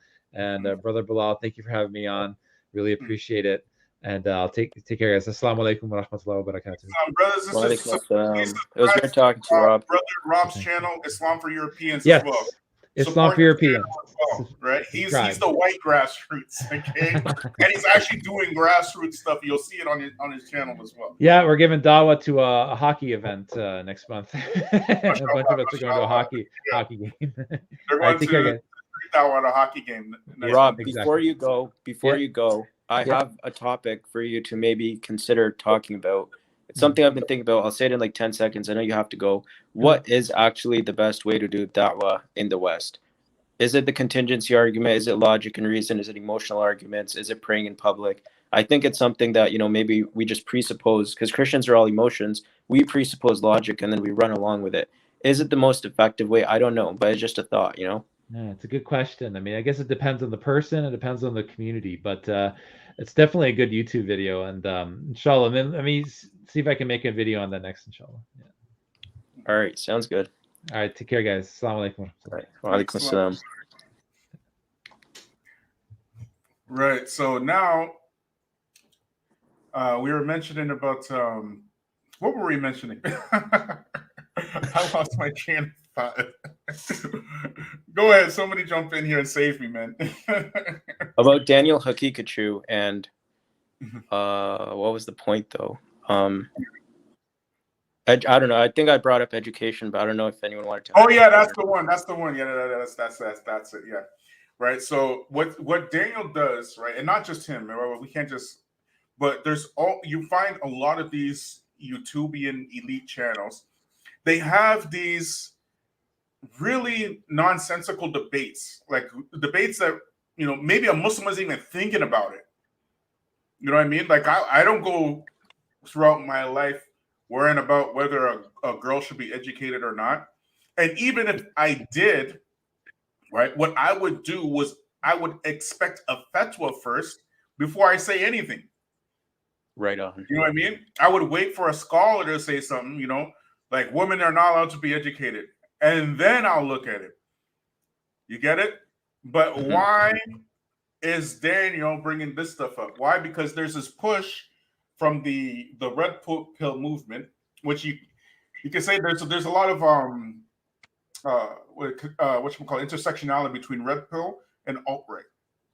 Okay, and red pill, there's a portion of the red pill, because red pill is very broad as well. It's like very broad and wide, where they're saying that women who think about career and education and whatnot, they're thinking about the wrong things. They need to be focusing on getting married. You get it? It didn't just appear from nowhere. Right? It didn't just come up out of the blue. But because Red Pill is saying it, of course Daniel's going to say it. Of course he's going to say it. You get it? Like, why should women get? And then he's going to try to say because Islam, say, you shouldn't get educated, you should get married and be housewives and blah, blah, blah, and these type of things. But see, brother, that's the difference. Like your position, I actually respect. Like you, obviously, like as you said, it's not the most significant. Like we don't go around with the concern. Do women belong in school? Like, you know what I mean? But you said you would first go and get a fatwa from someone who actually, studied at like some Muslim university and so forth, because you respect the Islamic system. Islam is about community, and we have a 1400-year-old tradition. And I try to have a deep love, and as do you, like for these scholars, right, who've put in this work and got our religion to us. That's why I respect you saying I would first, if I was to do such a thing, I would first go and get a fatwa and, probably consider, okay, I could still be wrong about this. You know what I mean? But I said, like Daniel, he's arguing so vehemently that women cannot be educated, this and that.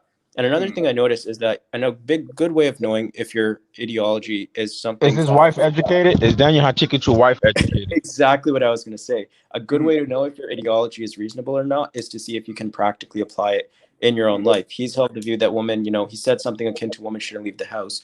Asadullah Ali. Okay, I should have mentioned names, but someone, you know, posted about the fact that on his wife's Facebook, she was at an aquarium. It's like, is your logic feasible? You say women shouldn't be educated. You met your wife at Harvard. There's just too many contradictions. If you can't apply it, then why are you preaching it? You know? Right. And the reason why he does it is because Red Pill saying it, alt-right saying, that's it. That's the only reason. That's the only reason. And then he presents it as Islamic without bringing any evidence from Quran and Sunnah, or even a fatwa or nothing. You know what I mean? But because he got a beard and a thobe and, you know, the occasional kafia and whatnot, and now he got the backing of Salafis, respected Salafis. And we at the Black Grassroots, we are not moved by that, not an inch, not a mile, not even a millimeter. We're not moved by that at all. So what inspired, like, was your channel kind of like a counter to the problems you were seeing, or was it like, what kind of inspired you to like kind of start the movement? Right. So it's a little bit of I know this is turning into an interview now, off topic, but you don't have to answer if you don't want to. Interview. All right. So anyways, the way I started my channel was actually I was selling cars, okay, at the time.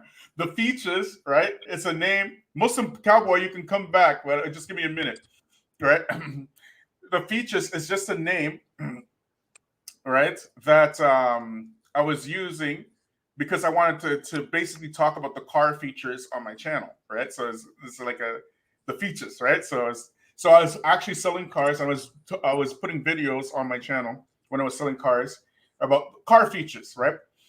And this is before I had any Muslims or any Black people on my social media. All I had was my family and my customers. I was using social media the way I was supposed to, okay? My parents passed away, okay? My parents passed away, and I went through a period of, you could say, like depression at this time, right? And I came across this video by Kalam in UK. This guy who goes on Speaker's Corner, and he debates Muslims. He's not a Muslim, but he always arguing with Muslim with some weird points, right? So that was my first video that I made, like that had nothing, because, you know, I stopped selling cars, you know, I moved away from my parents' city and whatnot, right? So that's my first video. Then I started, then what happened was Shamsi, he did this video about Brother Haji and Ali Dawah, and it caused this ripple effect on YouTube. And I saw it happen, and I was like, what the heck is this guy doing? So I made a video about that, right? And I was telling him, you know, I was just giving him advice or whatever. And then from there, I started talking about Spubs and Troy, because I'm one of the original members of Troy, right? One of the first members. You know who Troy is by any chance? I've maybe heard of it, but no, not sure. Right. So there's this like old school Salafi Dawah, right? Okay. MashaAllah, you don't know Troy it is. MashaAllah, it's good. It's all old school, right? Spubs and Troy or whatever. So I made all these videos, right, about that, right? And the last series I made, like it sent a ripple effect, you know, through the Muslim community, and even those guys, they stopped talking for like 2-3 months after that series, right? Like straight up, they didn't do anything on social media after I did that, right? So then I said, okay, I'm done with these guys. I'm going to start talking about Black issues, because nobody talking about Black issues, nobody. So I'm gonna start the conversation. This is before George Floyd. I was George Floyd before George Floyd. You get it? No, literally nobody was talking about Black issues on the internet. So I started bringing it. You know, I started saying, you know, things about Black nationalism. Why is it that we have this irrational position on Nation of Islam, but nobody says anything about white supremacy and white supremacists and blah blah blah blah blah? I just started putting it out there, and I put it, you know, all these videos, right? And what happened was, right, while I'm doing this, I don't know if you know this channel. It's what's his name? Nasser Hanbali. You ever heard of that channel? No. Nasser Hanbali, good, alhamdulillah, right? That's good, mashallah.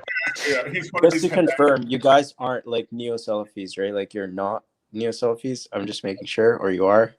I'm a Salafi. I'm not like Okay. I'm not one of these dudes that goes around and make refutations, and I do I refute, right, but not in the you see my refutations, right? It's not like those dudes. I know. Yeah. It's not like those dudes at all, right? So it's a big difference, right? So, but my platform isn't a refutation platform. It's dealing with Black issues, right? It's dealing with. I'm finished with my refutations, right? So, anyways. George Floyd gets killed. Okay, George Floyd gets killed. Right, and then Nasser Humbly, he decides it's a good idea to make a video disparaging not the police who killed George Floyd, not the racist system that allowed for George Floyd to get killed, but disparaging the Muslims who are involved in the protest. Right? So I made a response to him. Right? And, I was being nice in the response. He didn't like it. So him and 3 other channels put 5 strikes on my channel and got my channel permanently deleted. Permanently deleted. It was deleted permanently. Right? So I was finished with YouTube at that time, right? I was like, okay, I'm done. But a brother contacted me and he said, I can help you get your YouTube channel back. He's just a random dude. Right? And my channel at that time, I only had like 600 subs. He helped me about 2 or 3 minutes, three months later, right? The channel was back on, right? Then the thing happened with Sajid, Wajdi, and myself, where Wajdi, he went on and he went on a tirade against Sheikh Abu Toba, right? And he just went off and he said some of the most outlandish racist tropes, and nobody said anything except for who? The Feachaz. Okay, right? So Sajid told me, why don't you talk to Wajdi in private? I said, cool, there's no problem. I'll tell him. And everything I told him in private was the stuff I put in the videos. I said what I said to him in private, and it's the same stuff I put in the videos. And when he's like, and Wajdi told me, well, you can put it out. I put it out, and Wajdi's getting mad. So him and Sajid at that time tried to sabotage my channel. And the debate that I had with Daniel on Sajid's channel, and it was a friendly debate. It was like a friendly debate. It's no hate or anything like that, right? But I had a debate with Daniel on Sajid's channel. Sajid deleted that video. Okay. Sajid Lipham or Sajid Lipham, yes. Oh, okay. He deleted that video, even though he told me personally, yeah, you won that debate for sure, right? No doubt. He deleted that video and kept working with Daniel. I'm like, okay, because I don't know about this YouTube stuff, right? I really don't know. Sajid gave me a lot of advice about YouTube. You need to do this, you need to do that. And I'm just an old dude, right? I'm just doing this, because I think there's a gap there for Black issues. Sajid blocks me, right? He blocks me on the phone, WhatsApp, whatever, right? Because of this thing I had. I never said anything bad about Sajid. Nothing. My whole thing was with Wajdi and how he dealt with Abu Toba and the way that he's speaking to him like he's a child, and his blatant racist tropes, and he's saying all this stuff, but he won't say anything about Daniel. He's defending Daniel without even knowing who Daniel is. Well, surprise, surprise, almost a year later, or less than a year later, Wajdi, right, makes a video, Daniel Maffey, not on the Haqiqatjou or something like that, right? Basically acknowledging some of the things that I told him, which are the same things that Sajid told me about Daniel, that he has Khawariji tendencies. Sajid told me the same thing. So I'm like, what in the world is going on here? Like, what is this stuff? Like, do you guys stay on your principles or what? Like, I'm thinking in my head, if you're saying something, if you believe this, then why are you doing this then? It's not clicking, it's not registering with me yet that they're doing all of this because YouTube is a business. It didn't. So what it didn't, happened? Like, did Sajid and Daniel reconcile? Because they don't really go after each other anymore. But he's told you No, he they has never like went after each other. As far as I know, they never Right. ever went after each other. Not publicly. Sajid told me this privately. I didn't know who Daniel was. Right. I really did not know. I only found out about Daniel's alt-right stuff after the debate. Right. I'm kind of confused because on one hand, like Sajid goes after people who use so-called philosophy, right? Yeah. Like contingency, but he doesn't go after Daniel, and all his debates are pure philosophy. So I don't know. You see that confused look that you have on your face right now? I had it. I'm like, what? Wait, what? What's the motivation? Sense. What's the motivation for that? Like, why does he go after everyone else? I put out an entire video about this. So let me just find it. Right. So I'll put it on the link in the comment section too. Right. Okay. Just watch this video. But the whole point is that YouTube is a business, right? And these guys keep their transactional relationships in order to drive the algorithms to get more subscribers so they can get more advertising money. I didn't know the game. I didn't know it was like that before because I never asked for money on my channel until my channel was permanently deleted, right? Then I started asking for money, right? Because, you know, if I'm going to put my face, my reputation, my life on the line, and people are attacking my channel, and it's the Muslims on top of that, not the kuffar, you better believe I want it. You know what I'm saying? It's my rep on the line here. These guys are literally trying to sabotage me. Sajid and Woodsy, they try to sabotage my channel. You know how many subscribers I lost because I went after Woodsy? You know how many? Right. And I didn't even have at that time I had maybe 800 subscribers or something like that. Right. And I didn't care. I did an entire playlist. Right. Because for me, but in reality, but you got to remember something. I just want to say one thing, though. In reality, them guys, they nobody. That's the real issue. Them guys, they're not no imams in no communities. They're not running no Muslim communities. They're just a bunch of YouTubers. At the end of the day, they're not running anything. They're not teaching. They're not responsible over any community. And a lot of Muslims give these guys a lot of emphasis on social media. But in reality, when you look at them and you weigh them, these guys are not head of no communities. They're just YouTubers. Right. But I didn't know it was like that. You get it? Like I wasn't understanding, because I'm just trying to basically benefit the Muslims with my experience. And I thought, okay, at bare minimum, I'm thinking in my head, okay, bare minimum, maybe me and this brother were having a disagreement, but at the end of the day, we're still brothers. Like he wants Wajdi to win, whatever. Okay, he can have Wajdi, is no problem. But I'm thinking in my head, at the end of the day, we're still going to be brothers. No. He dropped me like a hot potato and kept Daniel of all people. And interviewed him even after I put out pandering to white supremacy. You get it? So I'm like, what? Like I didn't what is this? And then I said, oh, okay. I'm seeing how these YouTubers move, right? And how the type of relationships they like. They like to interview people with big channels, so that they can make their channels bigger. And they get and in return, the small channel gets bigger too. That's how it's done through these collabs and whatnot. And that's why they do these collaborations and whatnot. You know what I mean? That's why they do that.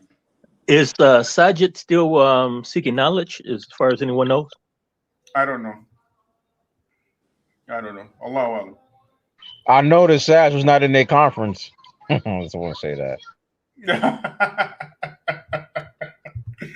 Yeah, but that's what it is, right? Why? So why? Anybody know why he was not in their conference? Because he's a graduate from Medina. Well, I don't know. Maybe he's busy or something like that. He got children and family, correct? Yeah. Maybe he's busy working and stuff. Yeah, but look at here, right?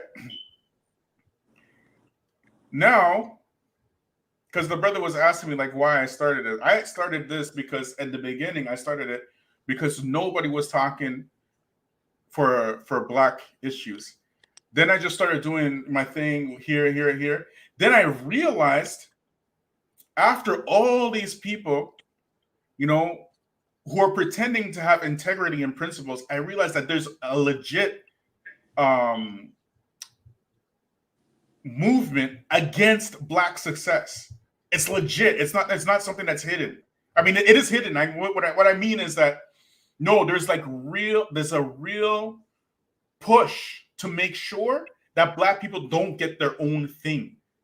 And you see it by the way that people act. You get me? So which even makes me even more determined to keep this channel going the way that it is. Because when you start seeing, and the thing is, but nothing but loud. One more thing. But you know, in real life, man, if we was to see any of these guys, they wouldn't say none of this stuff in front of none of our faces or any brother like ourselves. They wouldn't open their mouth because they get put in check. I personally put my foot in one of their ass. But look here. I already debated Daniel once, right?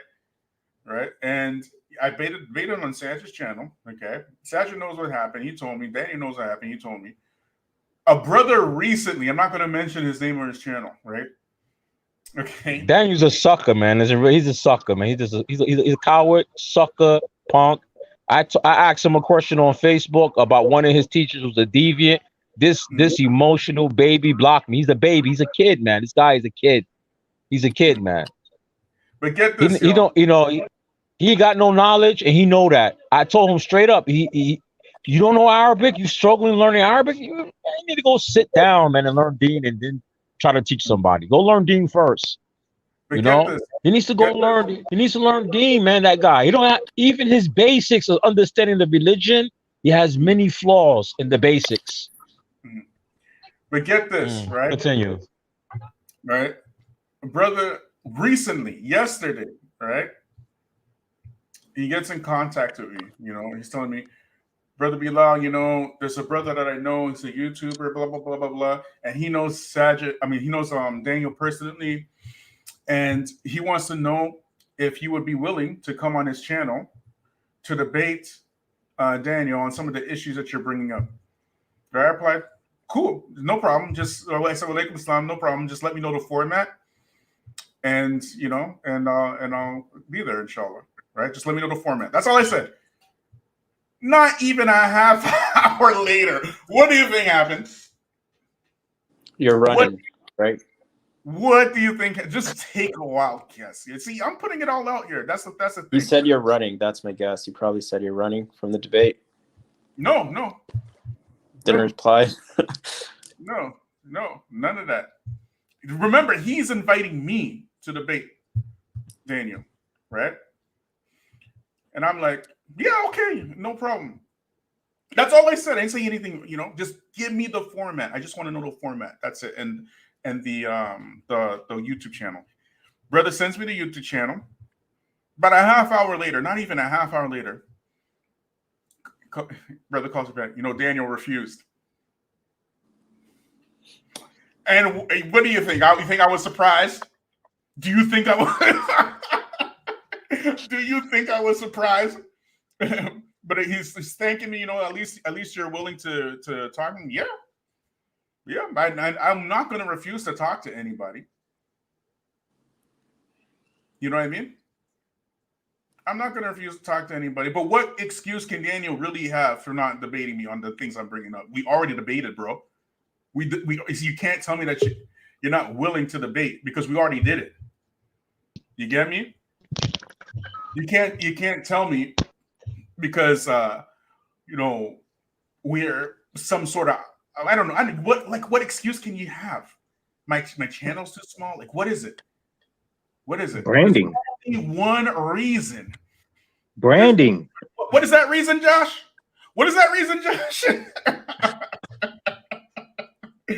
You get me? I'm not no little kid, man. I'm probably even old enough to be Daniel's daddy. You know, you get me? Everything I'm bringing, I'll bring it to his face in front of in the entire world. He's the one who went on his own channel and said, "Oh, if I'm alt-right, then prove it." Like just the gall to say that, and you know what you are, and we know what you are. But So- these words you say to him does affect him. We can tell because he got to come out now and say all this stuff on somebody else's channel. Yeah, he a punk, man. He's soft, man. I hope he listening. You soft, Daniel. You a real soft guy. Yeah. You want us to prove it, right? He a real made the simp. challenge He to a real. prove it, right? Okay, then accept the debate on somebody else's channel. Just tell me the format of of whatever, the discussion, whatever. I don't care. Even me, you know me, I'm not debating. I'm asking you these questions. You're going to answer. It's not going to be a debate. It's going to be more of a trial. Like, what is he talking about? I'm not friggin' David Wood. I'm not one of these YouTubers. I'm not friggin' Roosh. This is the Black Grassroots. Yo, imagine though if Daniel, we have to know what we're talking about because y'all hate our guts. You can't stand us, and you're looking for any crook and cranny to come and make sure that we make a mistake in order to discredit us. So we have to make sure that our information is tight. We ain't got no choice. You're the one who put the challenge on your own YouTube channel, Muslim Skeptic. If I am alt-right, prove it. Okay. You must be tripping. It's such a dumb criteria too, right? Because you can take anything in alt-right and try to just cherry pick whatever you can find within Islam and act like it's the overall Islamic position. I was saying, imagine if Daniel only applied the same standard to himself as he did the imams he perpetually calls out. I saw a community post he made about Omar Suleiman, and he said he liked a comment which basically said that this guy never says the word Allah in his Twitter. He always says God. Therefore, he must be like a progressive Muslim. And Daniel hearted that. It's like, imagine if we applied that same standard to his reading list. It's like, where's the mention of the Quran? Where's the mention of the Hadith? If you're applying such a stringent standard on everyone else, Yasir Qadi, Omar Suleiman, like this guy's just went after everyone, you know? You know, even me, Yasir Qadi has some like egregious mistakes. 100%. But he's a scholar. Is anybody going to say he's not a scholar? He earned his scholarship. Yeah. You know what I'm and saying? one of you brothers earlier, I think it was, sorry, the comment's hiding your name. I can't see, but the brother on the bottom left, can I see his name? Or what's your name, brother? Abu Bara or Abu Yazid? Abu Bara. Yeah. Like you were saying that these people, a lot of them, they are, you know, acting like they're experts, but they're just YouTubers and they don't have any qualifications and they're going after people who have actually done things for their community. You go on Yasir Qadi's Masjid, look up Epic Masjid right now on Google if you want. You'll see like a rating of 4.9 stars and you'll see everyone just giving glowing reviews only because of Yasir Qadi. This is an individual who's had a very positive impact on his community. It's like, what have you done besides like cause like sectarian kind of like divide within Islam, right? And you're very happy to kind of go after this guy. Yeah, he's made mistakes and he's apologized for them, but it's like you don't have the right to like perpetually attack this guy now, you know? Yeah, even me, and like it would be weird for me, you know, because I'm not a scholar. So it would be weird for me to actually attack scholars in that manner. You know what's weird to me? I have to admit, I have to respect. For me personally, I have to respect scholarship because you don't just get scholarship, you know, from the cookie jar. You know what I mean? Right. You know, you have to actually do some studying to earn that. You know what I mean? But the way that Daniel talks about scholars, this right here, the mannerisms behind it will absolutely be the whatchamacallit, the basis Islam in the West. Because you're not going after the you know, some old rinky dink, you know what I mean? You have to have some respect if you're going to, even if you refute scholars, there has to be some sort of decorum. There's no filter with that dude. There's no filter. Yeah. You know. Anyway, Akron, last comments. Go ahead. Yeah. Last comments. I was just gonna build off this conversation. I would encourage Daniel to watch the stream. Everyone else to watch this stream as well. I think you have to earn your stripes. You have to earn your badges within Islam. And I'm a consistent person. I say that both for Daniel Haqiqatjou, and I would say the exact same thing for people who take progressive Islam on the left side, on the liberal side. and they force their paradigm without realizing it onto Islam. And I just think if you haven't earned your badges, you haven't put in the work, you should be very, very careful with making jurisprudential kind of cases or giving implied fatwas, this and that. And I feel like that's something Daniel should do more. He should try to love Islam and evaluate other ideologies through Islam rather than evaluate Islam through his hatred for liberalism. And yeah, Assalamu Alaikum. Islam. Brother Abu Bara, go ahead. I just want to let Daniel, I hope Daniel is listening somewhere out there.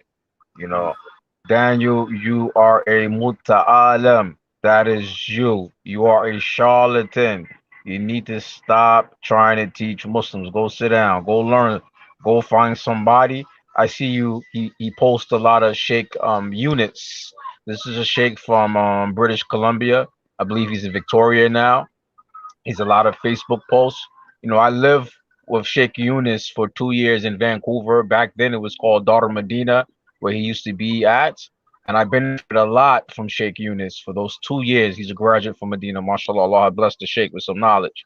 Daniel, you need to take some time out and go find somebody who has a good understanding of religion and go sit with them and learn. Go sit with them and learn, man.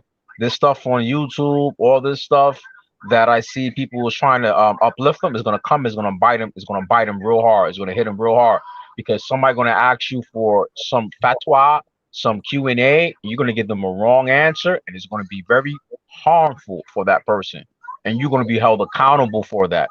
Everyone you give the wrong information to, everyone you give the wrong advice to, the wrong understanding of Islam, you're gonna take some of that sin that goes with them. You're gonna take some of that. You're gonna eat those things.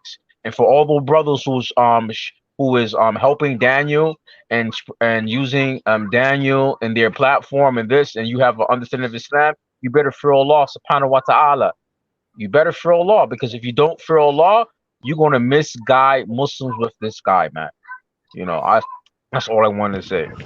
Okay. Also, I put the link about what I think about this entire YouTube stuff. It's in the link is in the description. The title of the video itself is called, you have to watch the whole video. You can't just watch part, you have to watch the whole thing. Right? It's called Muhammad Hijab versus Sajid Lipim, about Ali Dawah versus the apostate prophet. Watch the entire video, and then you're gonna see why I think the way I think and why I move the way I move. Okay. Urban Dawah. Abu Yazid, go ahead. Last words. Yeah. You know, I just say to the youth, be careful on these YouTube streets. I think most people should be smart enough to know that they're very young, that there are a lot of grifters on social media. And just because somebody has a Muslim name and a beard and they quote some Quran and Sunnah doesn't mean that they can't be a grifter also. So unfortunately, even in the so-called Dawah scene, they're grifters as well. So, you know, return back to learn about the true scholars and all Islam. Not just YouTube personalities who's happen to be popular on YouTube at the moment. You know, go to the fundamentals and the basics, build yourself up. Jazakallah khair, brother Abu Yazid. I want to thank the brother Rob, Jazakallah khair, brother Rob, for joining us today. You helped us a lot with your input. I want to thank the brothers who joined me today on the stream. Hayakumullah, may Allah reward you all. Thank everybody who participated with us today. May Allah reward you all, and please do not forget to support this channel on Patreon. We have the PayPal, we have the which other things, and I don't know all about this. Honestly, you know what I'm saying. Support the channel, okay? Hayakumullah. Subhanakallah wa bihamdik wa ashhadu an la ilaha illa anta wa astaghfiruka wa atubu ilayk. Assalamu alaikum wa rahmatullahi wa barakatuh.